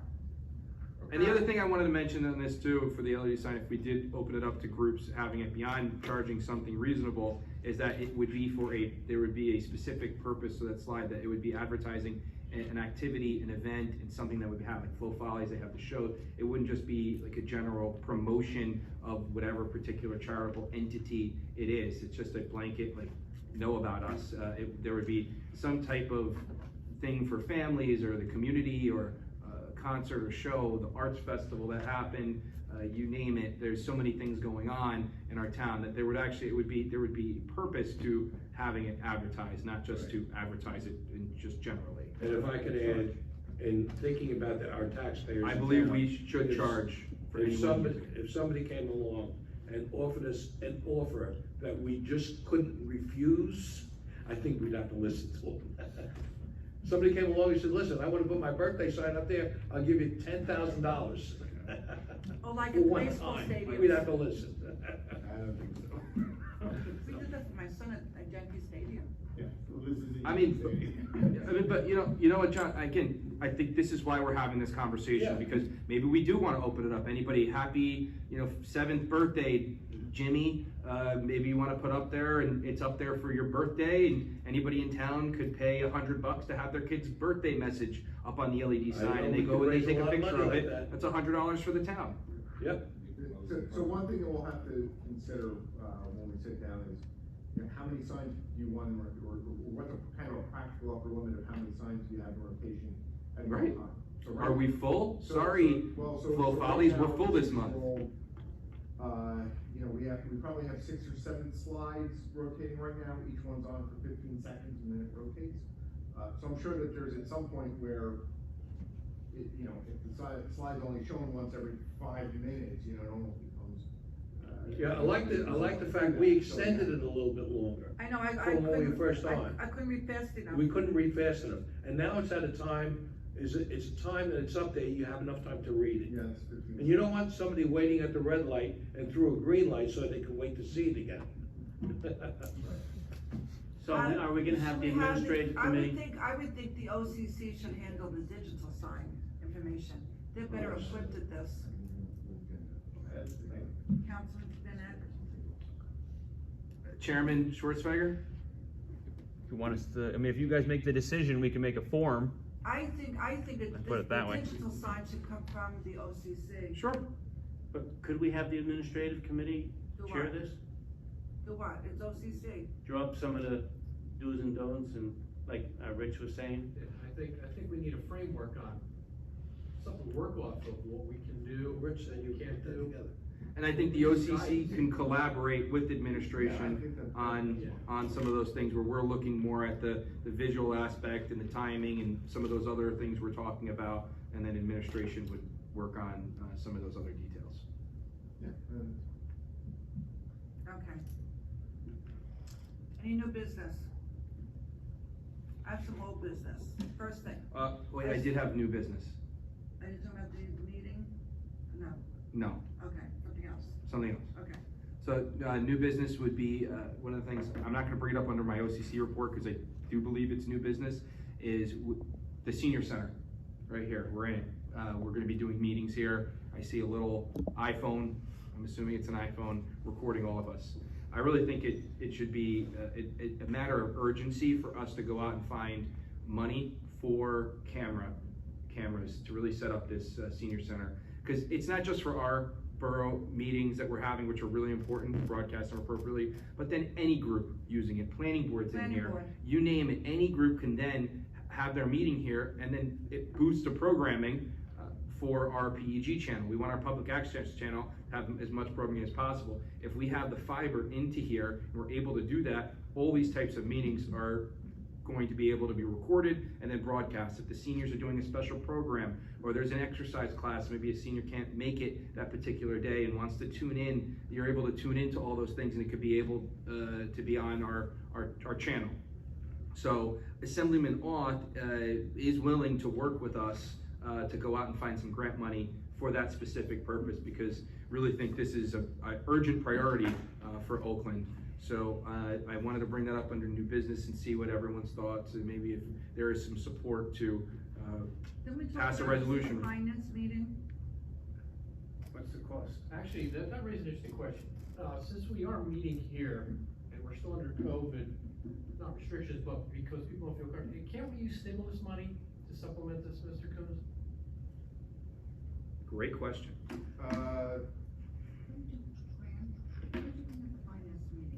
Eric, I'd have to honestly double check, and I know broadband It's about the AV system. on the whole is Separate. allowed, but if you read through our regs carefully, the real purpose of the broadband funding is to bring it to rural areas that don't have proper internet, get up to a certain whether or not we could use ARP money under the current framework right now for this sort of a thing, I'm not sure. No, I was referring to more in line of, when we got the PPE, you have the barriers up, everything else that town was That's doing. all, that's all. Remember our county executive Tedesco spoke at the administrators luncheon Yeah, meeting. but the We CARES have Act to be funding very is- careful that we don't end up having to pay back if they're not happy with what Right, we used it for. And that was the ARP, the CARES Act funding, that was funneled to the county, that's done. We had So that's- everything so, done from okay. the end of last year. Okay. Didn't we, at one time, I thought we had some, mobile cameras that we used to use at the carnival. Remember years ago, we had, Ryan, if you could share some of that? I thought we did that at one time. I don't know what happened to those cameras. It looks like they're in the podium. All right. Oh. Real quick. So we do have some mobile cameras. The issue is then it's being recorded and it's not being streamed live for people to Okay. watch. So the idea would be kind of like how council chambers is set up with the cameras and all feeds into the control room. When we did the upgrade of the control room, we did the best that we could to make sure that when the fiber loop is complete, we could have a line coming into the senior center, and then we could install the same type of cameras that are in council chambers, put them in a room like the senior center, and we would be able to actually control them from the control room and enable any type of program to be recorded, broadcast live, et cetera, from the senior center. So that's why, because of the meetings, this is the, alternate meeting location for the council, that's kind of like the priority, and this exact instance is why it's really come to light even more. Right. But then, long-term, we're thinking, you can also try and look for grants, maybe, work with other nonprofit groups, have them raise money to assist us, and we could potentially even put cameras down at the rec fields, and then we could try and broadcast sporting games and things like that. And maybe we could even consider, the library. Correct.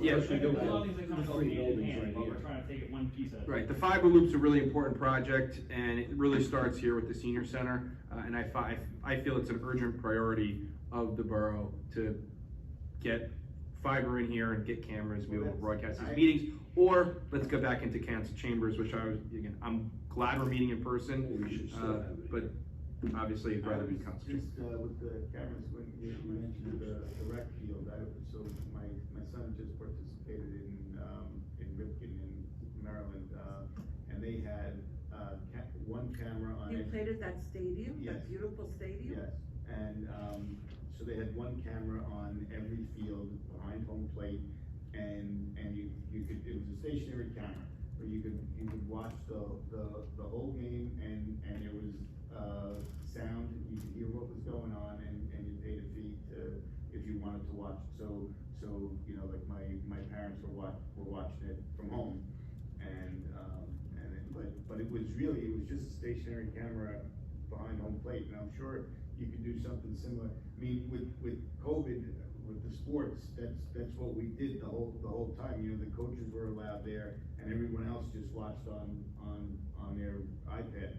Absolutely, Councilman Talamini, that's the goal. So Councilor Tommy, just, if you recall, it was several years ago when we were putting in the rec field lighting, and back in the day, I proposed that we had, put extra conduit in all the way around the rec field, and then, at the same time, while everything was open, and then they did the parking lot at the Valley Middle School, and they put conduit in there. Right. So basically, we started putting all this conduit in place to do exactly what you're talking about, what Councilman Benek is talking about, and Mr. Schwarzenegger was talking about, is we have this mechanism in place, which we really did on pennies on the dollar. If we had to do this today and trench and pull pipe and everything, we've slowly been putting this network together, so really now it's just a matter of running the media. Mr. Coons, I believe, we're in that position, aren't we? So there is pipe in a couple of areas, right, the fiber is not in, so there are other areas where pipe will need, to be installed, or areas trenched, including across Waller to make the connection, across McGinnis to connect, Borough Hall to DPW. Other parts of the loop will be run on the lines, on area. Do we have anything between the library and municipal building? Eventually that will be run area lines. Okay. To complete the loop, yes, okay. And it is gonna start out, since the network is at Borough Hall itself, it's gonna start out there and start going around. Just keep in mind that the main goal of the fiber project was to increase system performance, and save on internet connection fees as well. So, it is, the whole loop is kind of being done as one project, and, you know, some of the ancillary benefits that can accrue, you get funding for the cameras themselves, are to eventually broadcast, rec events and broadcast meetings and events here at the center too. Right, but I guess my question to you is, before they can even think about purchasing equipment for this room, exactly where do we, because I know we appropriated money to run the media and the fiber. My question is, where are we within that project right Yeah, now? so we have contracts, that we're awarded for, you know, for the fiber, for the install. I believe there's some work still to be done, Vinny was talking to me about the other day, with the poles themselves, to be able to get on there. And just arranging on the DPW schedule to start doing the trenching work that, they're gonna need to do as well. So are we talking 30 days, 60 days, 90 days? Probably 120 to 150 days for the project, I think, at this point. Are we talking about completion or just to break ground? No, we're talking about, completion by the end of this year. So we will be seeing progress Yes. the next 30, 60 days, okay, Should be, thank you. Yeah. All right, any other new business? Well, I'm gonna segue from you for Bob Orth into old business, because I was with, Assemblyman Bob Orth, and he told me, he assured me he's going to be meeting with the DOT commissioner about 287. And those were his words exactly, face to face, so, I said I would follow up with him, so thank you, Assemblyman Bob Orth. And, do you wanna give an update, Councilman, on our ad hoc committee? I could, Councilman Pignatelli and I could both talk about that as we're both on the committee. Sure, I could do that now. I do have some other old business. and it was good to go through. What the committee did is we went through all 6 classifications of cannabis and went down the room to see where we all stood on it and had a conversation based on which zones we were looking at and each classification. And we took research we had done from Colorado, articles that had been written by attorneys who were involved in the law in Colorado. One was a very good article, was an open letter to the state of Connecticut from someone who helped write the Colorado law about some things to be aware of. So we were really looking in detail happening. I mean, Long Beach Island shopping center, cannabis, and I had a brief conversation with the person. I was pretty surprised that they were even allowed to be there and operate. And I was there with my family and my in-laws. It was a very nice time. And your children? And my children. Had a brief conversation with them to find out a little bit more. That was after the meeting, but I feel if Councilman Pignatelli has anything else to add on that, it was a very productive meeting, and we do have another one scheduled in 2 weeks. And what was so nice is that I want to thank Frank DePentra. He's a former councilman. He took the lead to organize our meeting and our thoughts, and we divided up the zoning of the town. So we knew the different sections of town, which would be appropriate for different things. I took a tour of, through the League of Municipalities. They sponsored a tour at a dispensary in Maplewood, and I took the tour on Monday. And the company, this was a medical dispensary, and I was describing it when I went in. First of all, I wasn't sure I was in the right building because they're not allowed to advertise it in front of the building, and the glass and the doors were all frosted. And when I went in, there was a lot of security, and then you go in the back room, and this was just medical cannabis. And I was describing it, and I was showing pictures that I took. I was allowed to take pictures on my cell phone of when you go into an airport, when you're coming back from an island or another country, and they make you walk through the duty-free shop to get to your gate. You know, that's how they get you. And the security and how clean it is. Lots of security, glass cages. One particular attorney who I know said, it looks like a jewelry store. Everything was enclosed in glass and bright and clean and security. But what I did learn, which I didn't realize, is that, for example, the manufacturing and cultivating are 2 separate licenses, and if they're in the same building, we would get 2% of the gross proceeds taxable. 2% on the manufacturing side and 2% on the cultivating side. And we talked about the different zoning sections in town where it would not affect any residents. But the people who had the dispensary also have a manufacturing and cultivating plant up in Booton. And they said if I'm interested, I could call them, and I'm hoping that both Councilman Bennett and Councilman Pignatelli, who's on the ad hoc committee, would go with me to take a tour of the manufacturing / cultivating place they have up in Booton.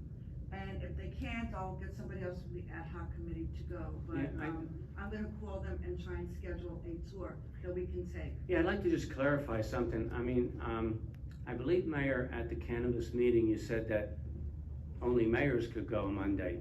But when I looked at the announcement from the league, it didn't say only mayors. That's what they told me, because they That's what were they told you? limited. Because I would like to have gone, I was available, and I know Councilman Van Eck couldn't go, so I asked them afterwards, and they said, no, the spaces are limited, that's why they added. I know on. they're gonna add more, but Yes. I was shocked. I even offered, because I said I couldn't go, and I offered the Yeah. spot to you. Yeah. I spoke to Lori Buckaloo on that.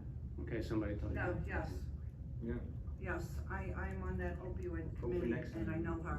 But there will be more, Yeah. and if you're interested though, to go up to Booton, to the manufacturing and cultivating Yeah. processing place. I'm gonna call the league because, I mean, I'm shocked. I mean, to be honest with you, Councilman Van Eck, I'm shocked that they had, and I know the shopping area on Long Beach Island where you talked about, I didn't think anyone was allowed to retail marijuana yet until rules and regulations are passed by the commission. I'm shocked that they're operating. That's not true. That's not correct. What's not correct? That you need the rules and regulations. The local zoning is not going to be regulated by the commission. So wait a minute, so you're saying a retail store can open up in any town now? There's a couple on Route 23, am I Now. right, Rich? As long as it has a license.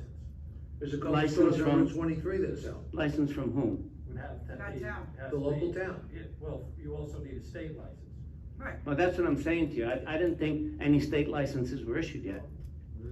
They're considering licensing regularly at the Wow, commission. okay, thank you. So, just so I'm clear, I'm sorry, so the state has or has not issued license, Mr. Kowski? They have an issued license. Yes, They the have license is out there, for retail. Yep. and manufacturing cultivation. I've heard from several people, there's several places on Route 23 you can go and buy recreational cannabis. Adult use only, that's what they always say, Yeah. adults only, no children. Okay, I guess I was misinformed. I was shocked when I saw it. And I asked them, because each license gives the town 2% of the gross proceeds that we could use, and that's what our ad hoc committee is talking about. Can we focus on the 2%, on how it's used in Oakland? This is only 1%. That's what they have in the statute. But still, 2% is, I mean, 2% I don't know if you've been reading what Patterson, 2% of what? Yeah, gross proceeds, gross, Gross. not net, How much? What are we talking? a couple of $100,000. And then, yeah, Patterson, they're talking making it Denmark. That sounds. 350. That sounds like. Well, I think with Patterson too, they get a lower sales tax too. 3%. 3.5. 3.5. I think that's why. a When I lot buy of an appliance, I go to that Home businesses Depot. might be flocking there. Reno's. All right. But we still have some work to do. Our I'd like to. committee is meeting regularly. Yeah. I wanna compliment this committee. We work hard, we are researching. Yep. And we are getting all the information we can, and, Because I'd like to have the police chief and traffic officer come, because we spoke about allowing it in certain zones, and, restricting it to those zones. yeah, I don't know how many people, well, I know, I live on Ram Valley Road. I see caravans of, what is that? Amazon trucks, The what? The Amazon Amazon truck, yeah, caravans. yes, I down mean, the they come road in too, they pass, yes. 8, 10, or 12 at a time. They're coming down from Marwa. There's Yeah. 1,000 trucks in Moa. Yeah, so, I mean, I think it'd be important for our traffic officer to say, you know, there would be good flow through this zone or not a good flow through the zone, so maybe we could have the traffic officer with the chief come and maybe talk That's a about good some idea. enforcement. Maybe at the next meeting. Can I just ask Yeah, a we question, didn't, Mayor? yeah, we. Where can the public or member of the council see the meeting minutes of your cannabis committee meeting? But ask Frank DePentima, he's making it. So, are there any that's been posted in the last 2 or 3 meetings anywhere? Where can I find Frank that information? DePentima has posted, did he post, did he send the email? Right after the meeting? Yeah, he sent them only to the committee members. I All right, we'll forward it to you. No, can we get it out Well, to I'm the sure public? somebody's gonna Oprah me on this now. Can we post it on the website? I mean, this is such an important issue for you, Mayor, so the transparency for the public, so they can also see what's going on. I would think it would be a good idea. Yeah, it's a great idea. Yeah, I wanna thank Frank DePentima, he has taken the lead on this and taking the notes and posting and summarizing. So thank you, Frank. I have other old business. Yes. One thing, tree replacement for the tree, the legacy tree that was, we sadly lost in beautiful Veterans Park. This is a very old, very beautiful, and a very rare species of tree that was shockingly removed for the LED sign. So I just want to see where we're at with getting a tree that is comparable placed and where we'll be planting it in town. Grant, that is a question actually for the Tree Commission. When I spoke with Ed Clark, what we said was he would work with DPW on selecting an appropriate location for that. So I can follow up with DPW, see if they've had that discussion, and follow up with Ed myself. Because we had the Shade Tree Commission conversation on Monday. I guess they weren't, so I don't know, I guess there's some miscommunication. So I'll work on, getting the right people talking, because I think it's really important. I was very sad we lost that tree. And speaking of Ed Clark, did he ever give you an estimate of what it would cost to cover the guardrail, the hedge? He said he was working something up, and I know this is his busy season too, but I'll ask him again. I'm talking about the guardrail, you know when you stop at the light at West Oakland Avenue? Yes?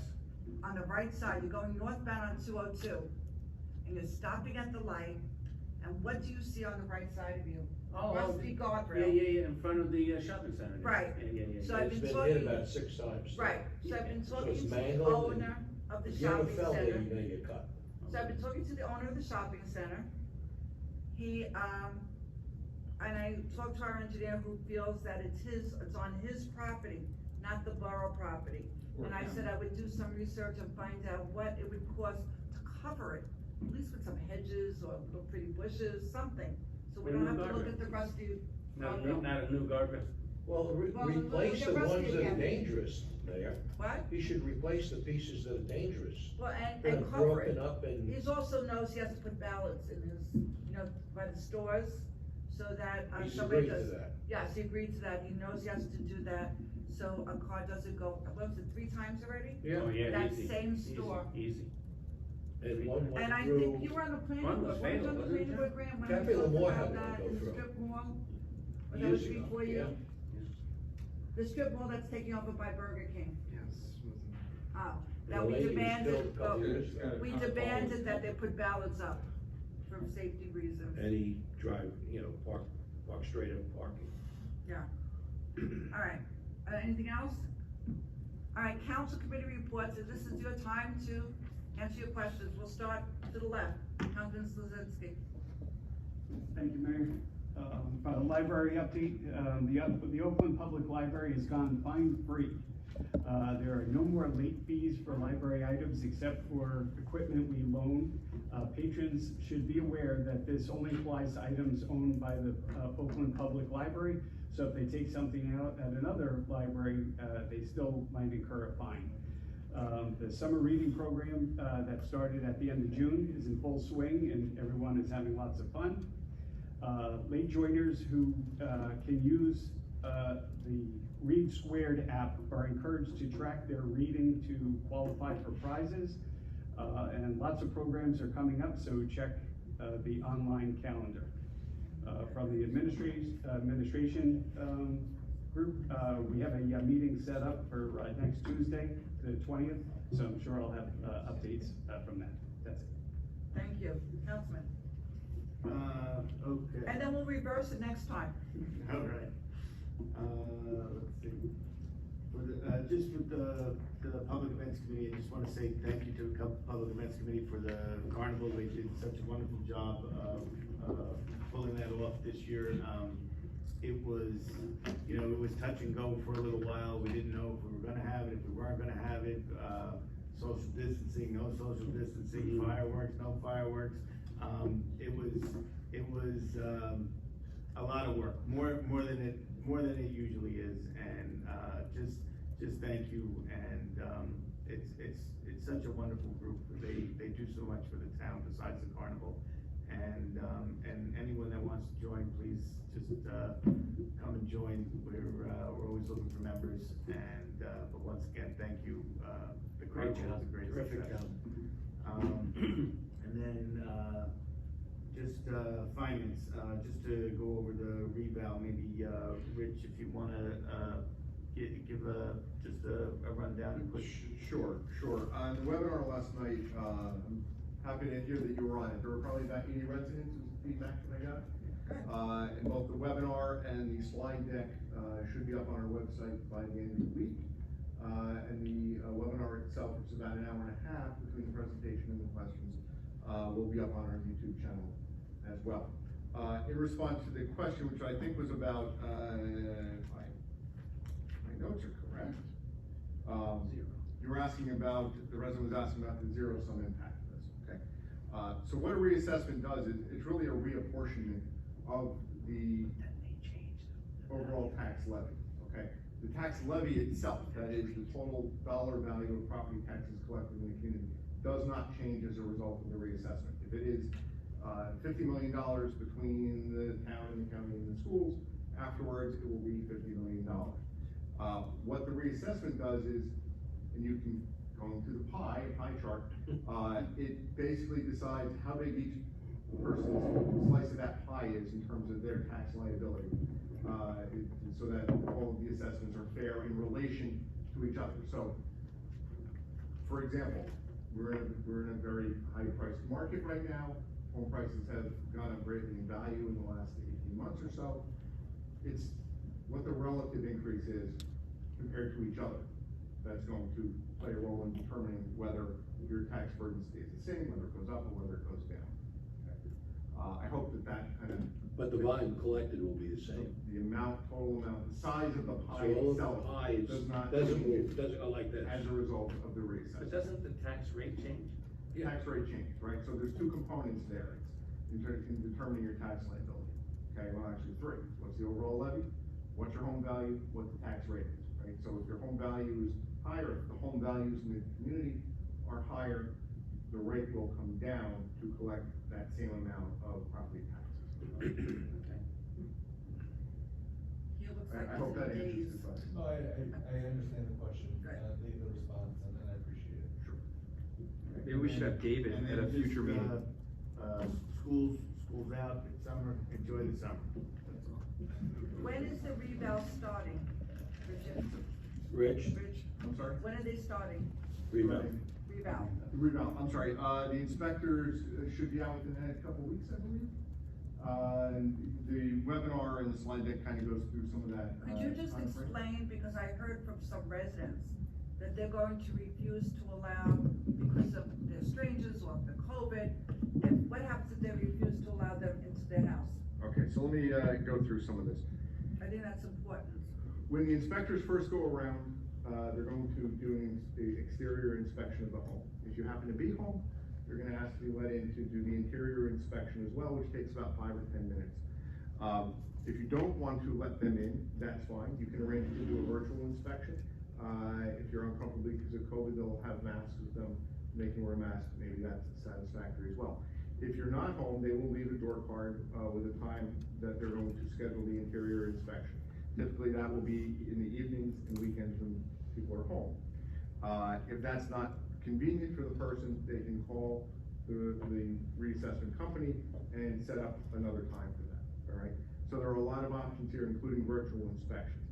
One thing that they pointed out last night, and I don't want to get the language wrong, is that if they're not able to gain access to the interior of your home to do a full inspection, the law itself says that they must estimate the interior conditions at the highest and most reasonable potential. Okay, and that's in fairness to all of the homeowners that do provide access to the home. Right, so kind of an incentive there it's really not intrusive. They're looking around. They're looking at whether you have certain amenities, the overall condition. Do you have a finished basement? Do you have central air conditioning? Things like that. And they're in and they're out. Can you repeat this again at the next council meeting? Make a note that we'll bring that up again, so Sure. in case people did not hear it, they understand the importance of having someone come into your home. Sure, absolutely. Mr. Jones, just a quick question. With the webinar yesterday, will there be a replay with a link that'll be on our website so people that are missing? Yeah, and it'll be posted on YouTube as well. Probably the link will actually be to the YouTube video, and people can watch it at their convenience. Okay, thank you. Maybe we could put that on the new signboard. Yeah. Yes, absolutely. Good idea. Okay. Councilman. Okay, before I move on to my report, I just want to ask Russ with the public events.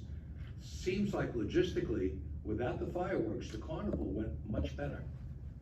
And I'm wondering if it might be a good idea to create 2 holidays in the summertime. There's been thought of that. Yeah.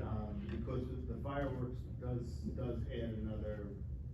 Plus it takes up room. It takes up room. That's the footprint gets smaller because you need so much space for the falling embers. There has been talk about doing the fireworks Like Labor Day.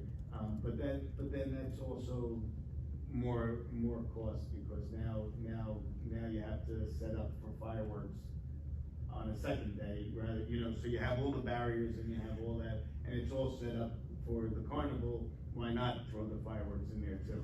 Yeah, but it would definitely be easier if we did it on another day.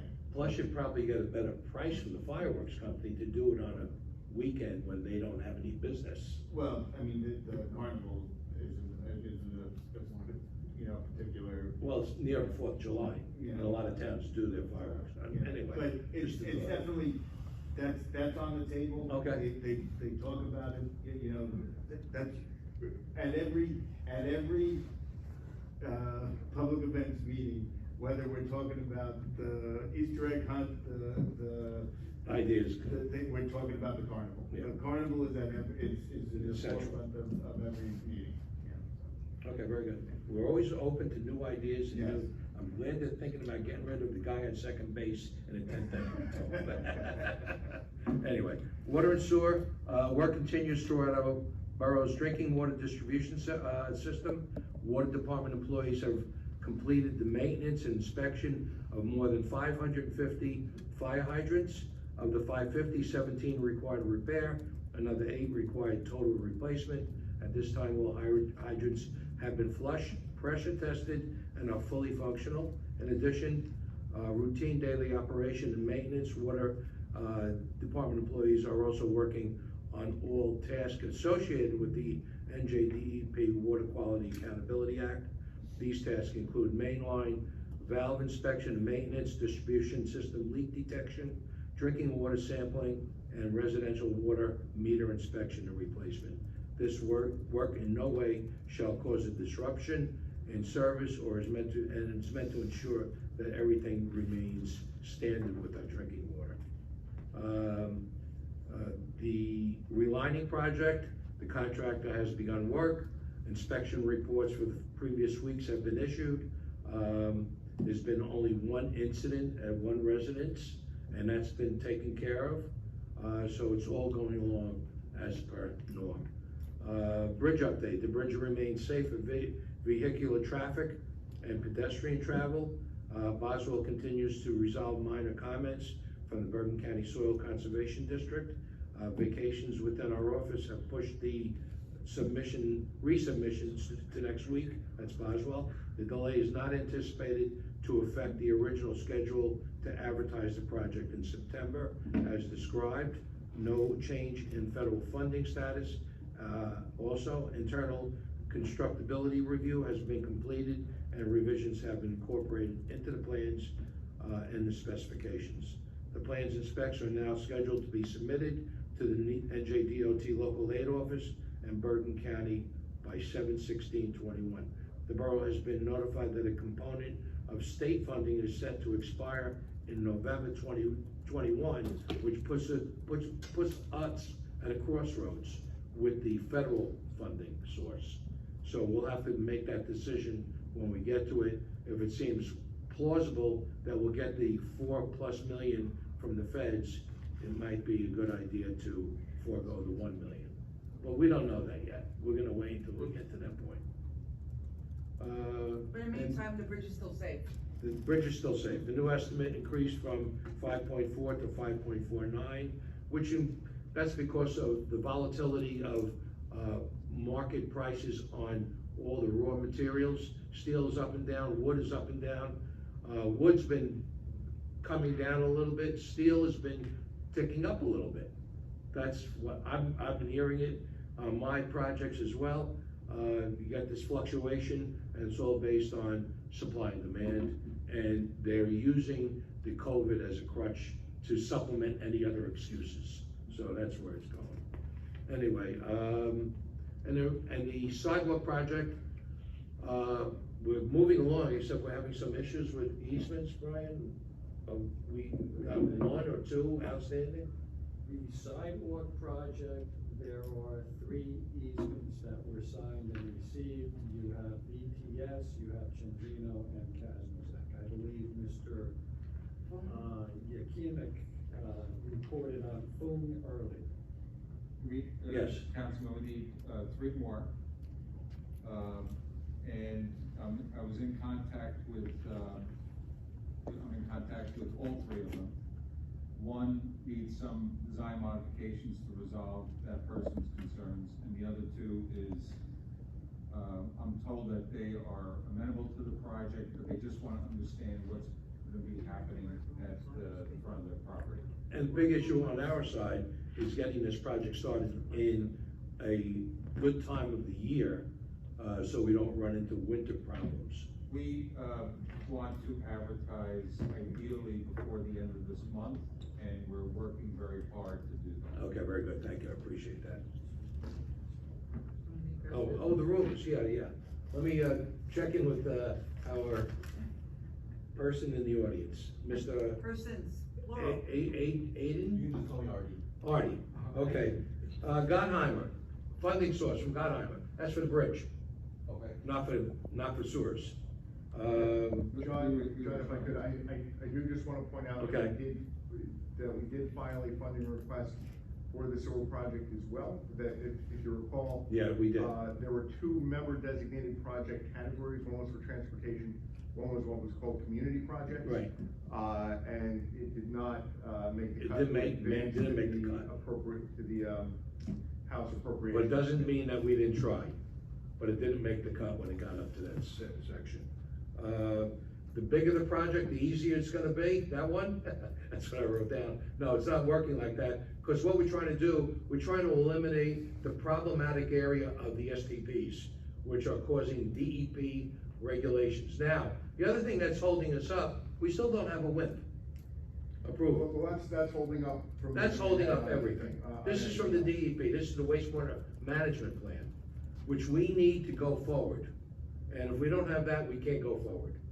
So we have been trying in every way possible, and I know Boswell's been hitting it from every corner because of the turnover or the remote working of the DEP employees. It's been a tough road to hoe to get them to approve this wastewater management plan, so that's where that goes. Domino, then it's the fall essentially. Well, that's the critical piece, to expanding the sewer service areas.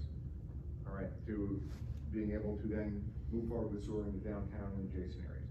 But that's a separate project, right? Correct, the decommissioning project, really where we are right now is we're just waiting for authorization from the financing agency, the iBank, to proceed to the bidding itself.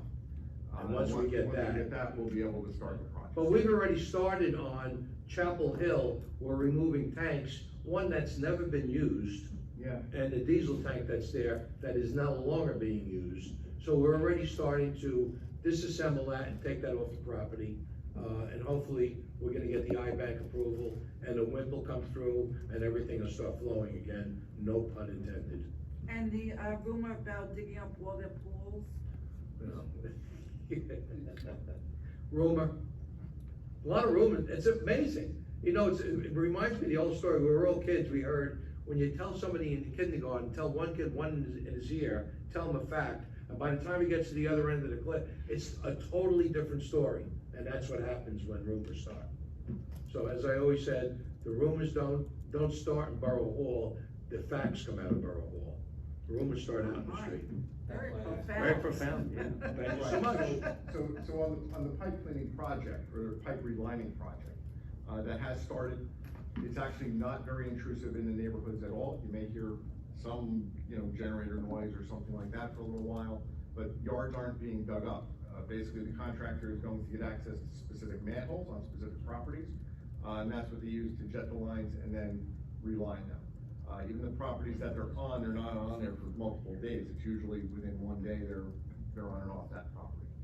So it's really not, where they're digging up lawns, digging up streets. That's just not required for the project. And whatever mess or rut or whatever oops that they make, they must repair immediately. And they're TVing the lines and jetting the lines before they put the reline in. So everything is clear and clean once they get started. Do we have an estimate of when? 3 months, right? Total from beginning to end? I'm sorry? The bank, the financing, we have an estimate on when that. Oh, on that project? No. We're trying every angle there too. to try to get some answer out of them, but it's like talking to the wall. So, to me, if I'm understanding correctly, the project of replacing the STPs does not advance until we get the financing. It does not advance the financing and the width.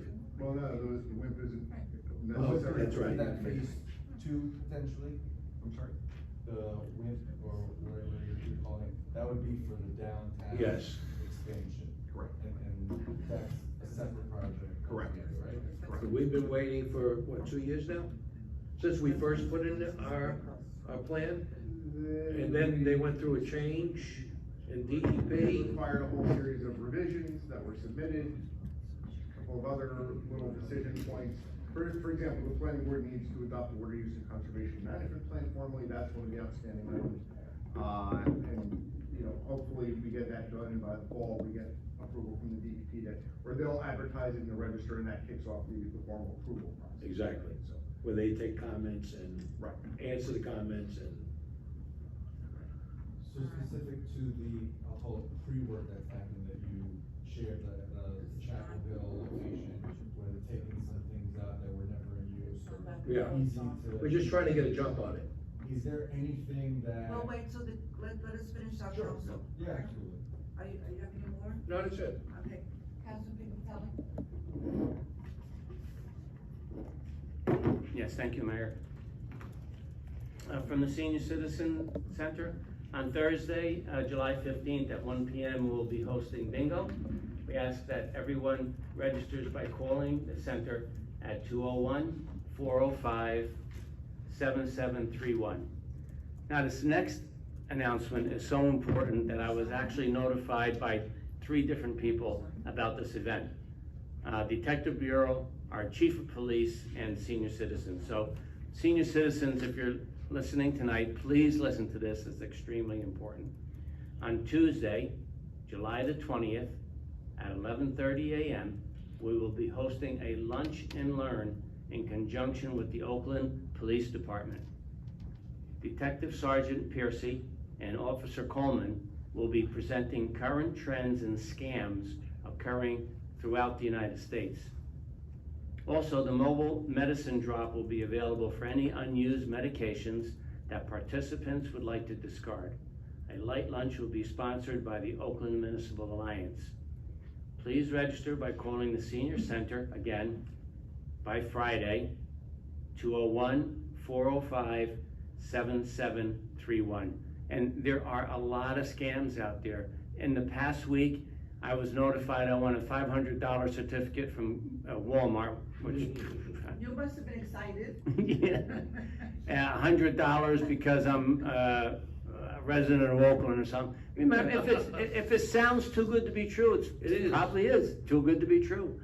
And the minute you click on it to respond, they got you.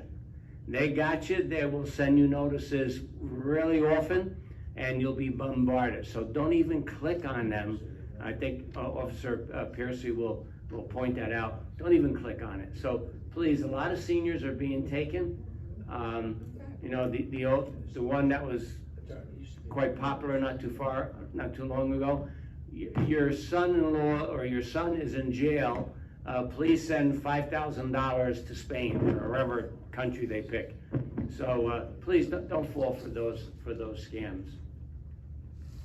From the police department, this month the Oakland Police Department is once again teaming up with Dairy Queen of Oakland at 186 Ramapo Valley Road to provide the younger residents of Oakland with a coupon. I wish I could get this. I'm not a younger resident. What, how old For are you? free ice cream. How old? It just says younger residents. I guess I'm younger than someone who's 80, but anyway. You get a coupon for free ice cream. You can't pass this up. If you are spotted by an Oakland police officer doing a good deed or doing something right. So be on the lookout, be on your best behavior. You know, if you see a lady elderly person trying to cross the street, go up and offer to help them cross the street. Or share a story about how you did a good deed with an Oakland officer for a chance to receive a coupon for free ice cream. You kids, you're very lucky. From the first aid squad. During June, they had 67 requests for assistance. 802 traveled 748 miles, 803, 448 miles. And again, just to reiterate what Councilman Talamini said, please, I used to be on the Public Events Committee. You cannot believe the amount of time that they put in. These members dedicate an extraordinary amount of time to make sure it's successful. They go over every aspect. They're there every night. I mean, I was there 2 nights and I was exhausted. They're there every night. So if you know of a Public Events Committee, thank them, because they do a great job. And as Councilman Talamini said, they sponsor about 6 events a year that are just phenomenal. And they try to make it better, make them better each year. So Chopper Russo and your entire committee, you did a great job. My hat's off to all of you. Thank you. Councilman Cavallo? Thank you, Mayor. Just a couple things here. We did have a planning board meeting last week. There are 2 items on the agenda. Unfortunately, we did have to carry those, so it was a brief meeting that we carried until August 8th. OEM, as you know, the town got hit with some pretty severe storms last week. I just want to let everybody know that OEM was activated. They're working with the police department and emergency services throughout the weather event. They created a list of what were down wires, trees. They were working with Orange and Rockland to restore power as soon as possible. The good news is apparently Rockland has really streamlined their emergency management office, and they're dealing directly with the local borough, and they were very responsive for the entire duration of the event. And the area they got hit the hardest was Island Terrace, and they even had that restored the following day. So I just want to say great job to OEM, emergency services, PD, fire department, and EMS. It was a pretty busy couple hours there for a little bit. And also, just to reiterate what Councilman Pignatelli said and Councilman Talamini, took the carnival, I gotta tell you, they really knocked it out of the park by being able to pull this together. And you know, it was really just what the town needed for being cooped up for the last 1.5 years, and people were able to come out, let their hair down, have some food, go on the rides, and it was just nice to be normal. So thank you so much for everything. Mayor, that's all I have. Councilman Benek? Thank you, Mayor. Yes, I agree. My family and I had a wonderful time at the carnival. It was really a lovely event. For DPW, I was just shocked to hear Councilman Bialy give the report on the bridge and the sidewalk. So if we were going the other direction, I would have given those reports as the liaison to DPW. The DPW had their first meeting in memory recently. It was a fantastic meeting. It was very successful. So successful that we ran out of time, and we'll be having another meeting very soon. So we'll be scheduling another meeting just to finish that agenda, because there was so much to go over since we hadn't met in so long. So that was great. We're looking to hire somebody for seasonal DPW work, $15 an hour. That is an increase in what we were offering because we have had trouble finding someone to take that job. It's a great summer job. If you know anybody interested in working here in town for the DPW for the summer, please submit an application. Reach out to me, Vanek at oakland-nj.org. And the yard waste pickup, I believe everybody got a robocall from the mayor yesterday about that. So throughout the state, this is an issue with staffing for the sanitation companies. It's about labor shortages and sick outs. So that's the situation that's out of our control. So the mayor sent out a great message to inform everyone. And also an email went out, and there's really nothing we can do about that other than just have to deal with it. Next, I want to talk about the Oakland Communications Commission. We had a great meeting this Monday. We meet every other month for this commission, so if you're interested in joining, it's a little bit less of a meeting commitment if meetings scare you. We meet 6 times a year. Very productive meetings when we do meet. We talked about so many different things. The winning of 3 communicator awards, Verizon going HD, I'll talk about that more in a minute. Completion of the control room upgrade, that's something I've been talking about for months. Efforts to allow Oakland to stream online. I think this is very important. I am a millennial cusper generation, and I know a lot of the young families moving into town have cut the cord. They just don't have traditional cable and we want them to receive our public access. So to be able to get onto streaming services other communities have is a really important initiative, I believe. So we are getting closer to having our public access streamed. So we talked about new programs, history programs, a game show maybe, informational things like a Welcome to Oakland packet that could go to new homeowners, as we have a lot of home sales in this town right now, and we want them to get a Welcome to Oakland packet with more information. Join this commission. It's an incredible group of people. We do have spots open, so if you're interested, just let me know. I want to talk about the transition to Verizon channel 2145. So we will be phasing out of the non-HD. As you all know, I've been complaining about this and taking action to back up my complaints about the unwatchable video quality on the old broadcast format between Altice and Verizon.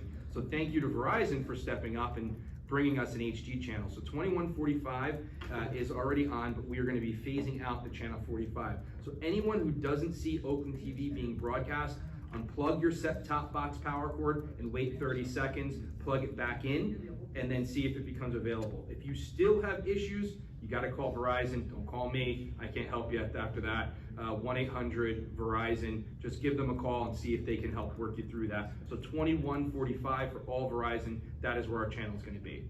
I want to congratulate specifically Jim Barry, who is on our TV committee. Of course, Ryan, everybody goes without saying, but Jim really stepped up and worked with me on this, working with Assemblyman Auth, and we are still putting the pressure regarding Channel 77, which is completely unwatchable. So we're asking Altice, and Assemblyman Auth is seeing if the state can put some pressure to have Altice upgrade to HD as well. This is industry standard. It's been industry standard, and we really need to get ourselves.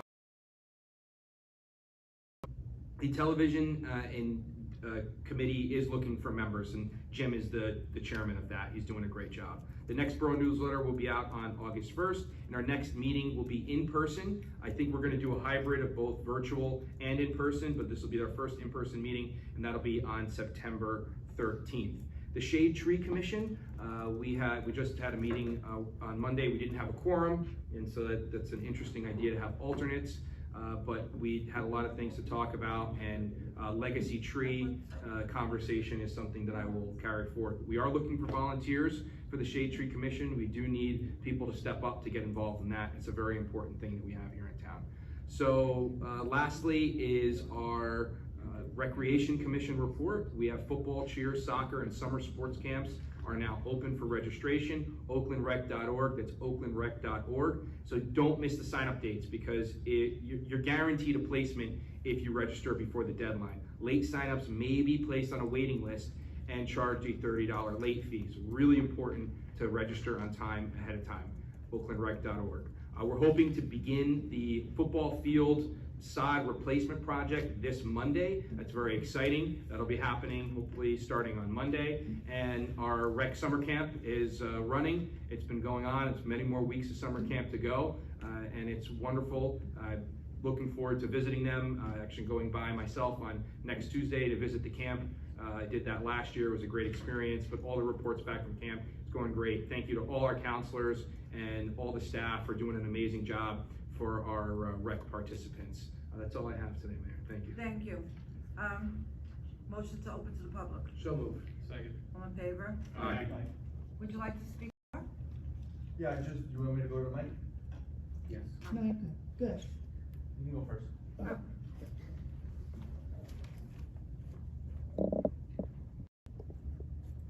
William Sisti, 12 Eagle Crest. I recently had the opportunity to have a tree cut down on my property. Oh. Got involved with the Shade Commission, and there is a fee to replace my tree of $250 in addition to the permit fee of $25. I said the permit fee, the $250 seems kind of, I paid the fee.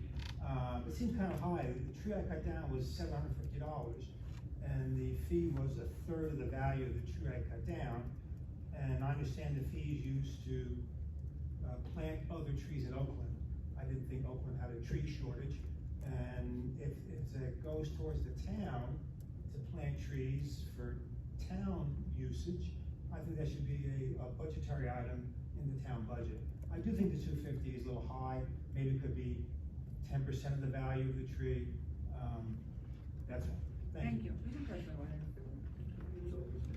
Oh, I'm sorry. The 250's been It's, there? it's either 250 or I have to replant a similar tree in my yard, which is why I cut it down. I want another one. I could plant another Was spot. it dead or alive? No, it was a regular tree. It was Oh. kind of leaning and I got tired of it. It's my property, my tree. But, Councilman, if it's a dead tree, I think there's no, I think there's a different. No, Yeah, it wasn't a dead tree. Yeah, it was a live tree No growing. replacement if it's dead. if it's a Yep. dead tree. If it's a dead tree, there'd be no charge. Right, well, it wasn't, Yeah. and my charge is 250. Oh, it was And the alive. reason it's 250 is that's what it costs to buy a new tree and plant it.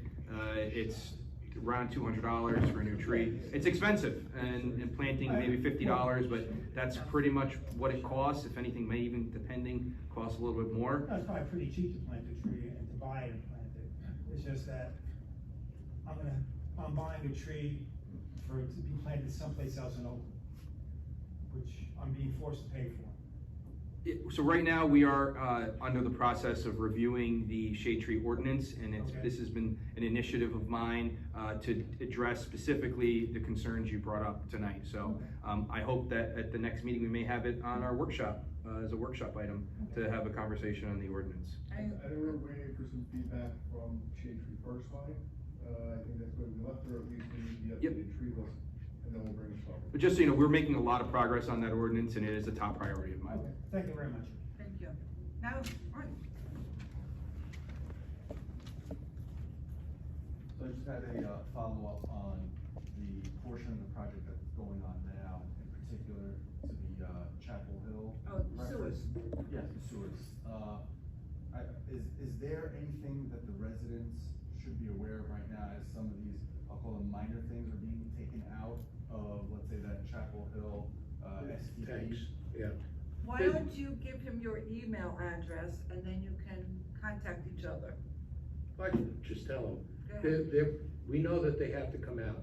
There are tanks there that have to be removed anyway. They're not being used now, and eventually they're gonna be coming out anyway.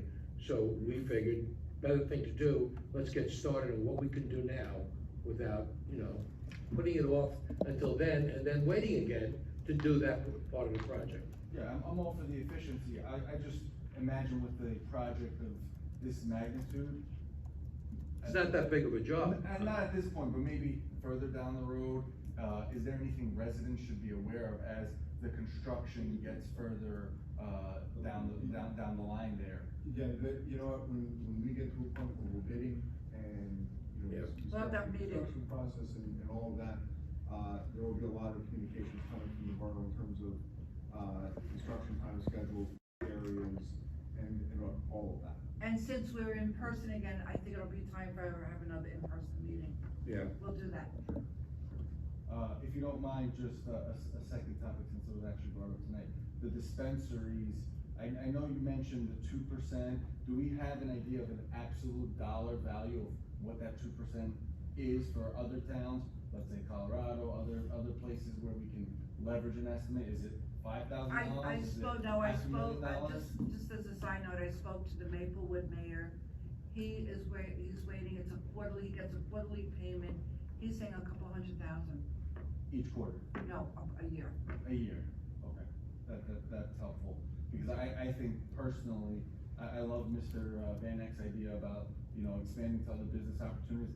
I would classify these two, alcohol and marijuana, quite similarly. Together? In terms of. You can smoke and drink. No, I wouldn't use them together, I don't know what happens if you use them together, but in terms of potential impact to the community with, impaired driving, foot traffic, vehicle traffic, and evaluating that, including the revenue opportunity, should kind of, in my opinion, go hand in hand and have it as a overall discussion, and that's my 2 cents on the matter. Well, we are gonna pass out the notes.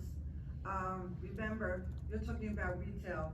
We're really focusing, I think at this point, is on the manufacturing and the cultivating in the, which zones? IP, IO. IP3, IP, IO. grants, The you IP have it zone. down, Pat. IO. in the The commercial. COIP zone and the I1 zone In the only. industrial areas, and we've been saying that the most ideal location is West Oakland and the Dewey property, because there's an exit and an entrance right onto 287. Mayor, if I could too, we also would love to do it, but I don't know if the state's gonna let us do it. We would like to take the revenue and dedicate it to reduce our debt service. So, right, Mayor? Right, exactly. That's right, that was the proposal. So we would love to do that. We might have to get permission from the state to allow us to do that, but we would really love to No, take we that don't money need and really permission reduce our debt. And No, to we back don't it need up permission, even we further, have because to- thank you, Councilman Pignatelli, once our debt service is paid off, if we were to do it, then it would go into a trust fund that would pay for future infrastructure projects. If anybody listens to the meetings, bridges, sewers, roads, we're all tired of paying $1.5 million for $1.2 million worth of roads. So the goal would be that this would alleviate the burden on future taxpayers. This would be a very fiscally responsible plan. Well, and- Example, we had a water main break again, Mhm. on West Oakland Avenue. And Rich, I think you said this to me, and many of our capital projects, we do pay cash for, right? Or some of them.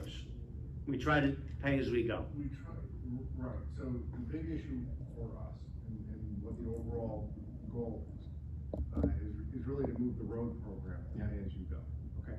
When you have sort of once in a generation type projects, a bridge, a DPW facility, something like that, you actually should be financing it, right? And spreading that cost out over a generation that's gonna benefit from it. But when you're doing, or we need to, constantly repay 3 or 4 miles of road every single year, ideally that should be done on a pay-as-you-go basis. So this comes right into that overall conversation of how do we move in that direction. And as Mr. Coons just said, we spend over $1 million a year just repaving roads. So people say, what do you do with the money? It's, I think, 1.4 million, John, or? Yeah. John, you coming? 1.3 or 1.4 million? For roads? For roads this year? It's gonna be a little lower than that. Construction's about 1.1. So it's $1 million, no matter how you look at it, every year. All right, I just wanna say something, remember in our bylaws, we ended at 10 o'clock. Yes, we got 9 minutes. Thank you, appreciate your time. Thank you. Appreciate it. Thank you, and we will Thanks for have a coming. meeting. Yes, from now on, we're going to have to make the announcement, I told Lisa, we're gonna put that on the agenda to remind everybody, the meeting ends at 10 o'clock unless it's extended, so, motion to close. So moved. We gotta pay the bills yet. No, motion to close to the public. Okay. Did you second? Second. All in favor? Aye. Now bills to be paid. Bills to be paid, $2,180,269.84, so moved. Second. Any questions? Everybody read the bills list? Yes. Then you can vote, roll call. Councilman Bialy. Yes. Councilman Kamala. Yes. Councilman Pignatelli. Yes. Councilman Slasinski. Yes. Councilman Salamini. Yes. Councilman Van App. Yes. Now motion to close. So moved. Second. All in favor? Aye. The next meeting will be July 28th, 2021, right here at the Senior Center, 7:30. Good night. Good night.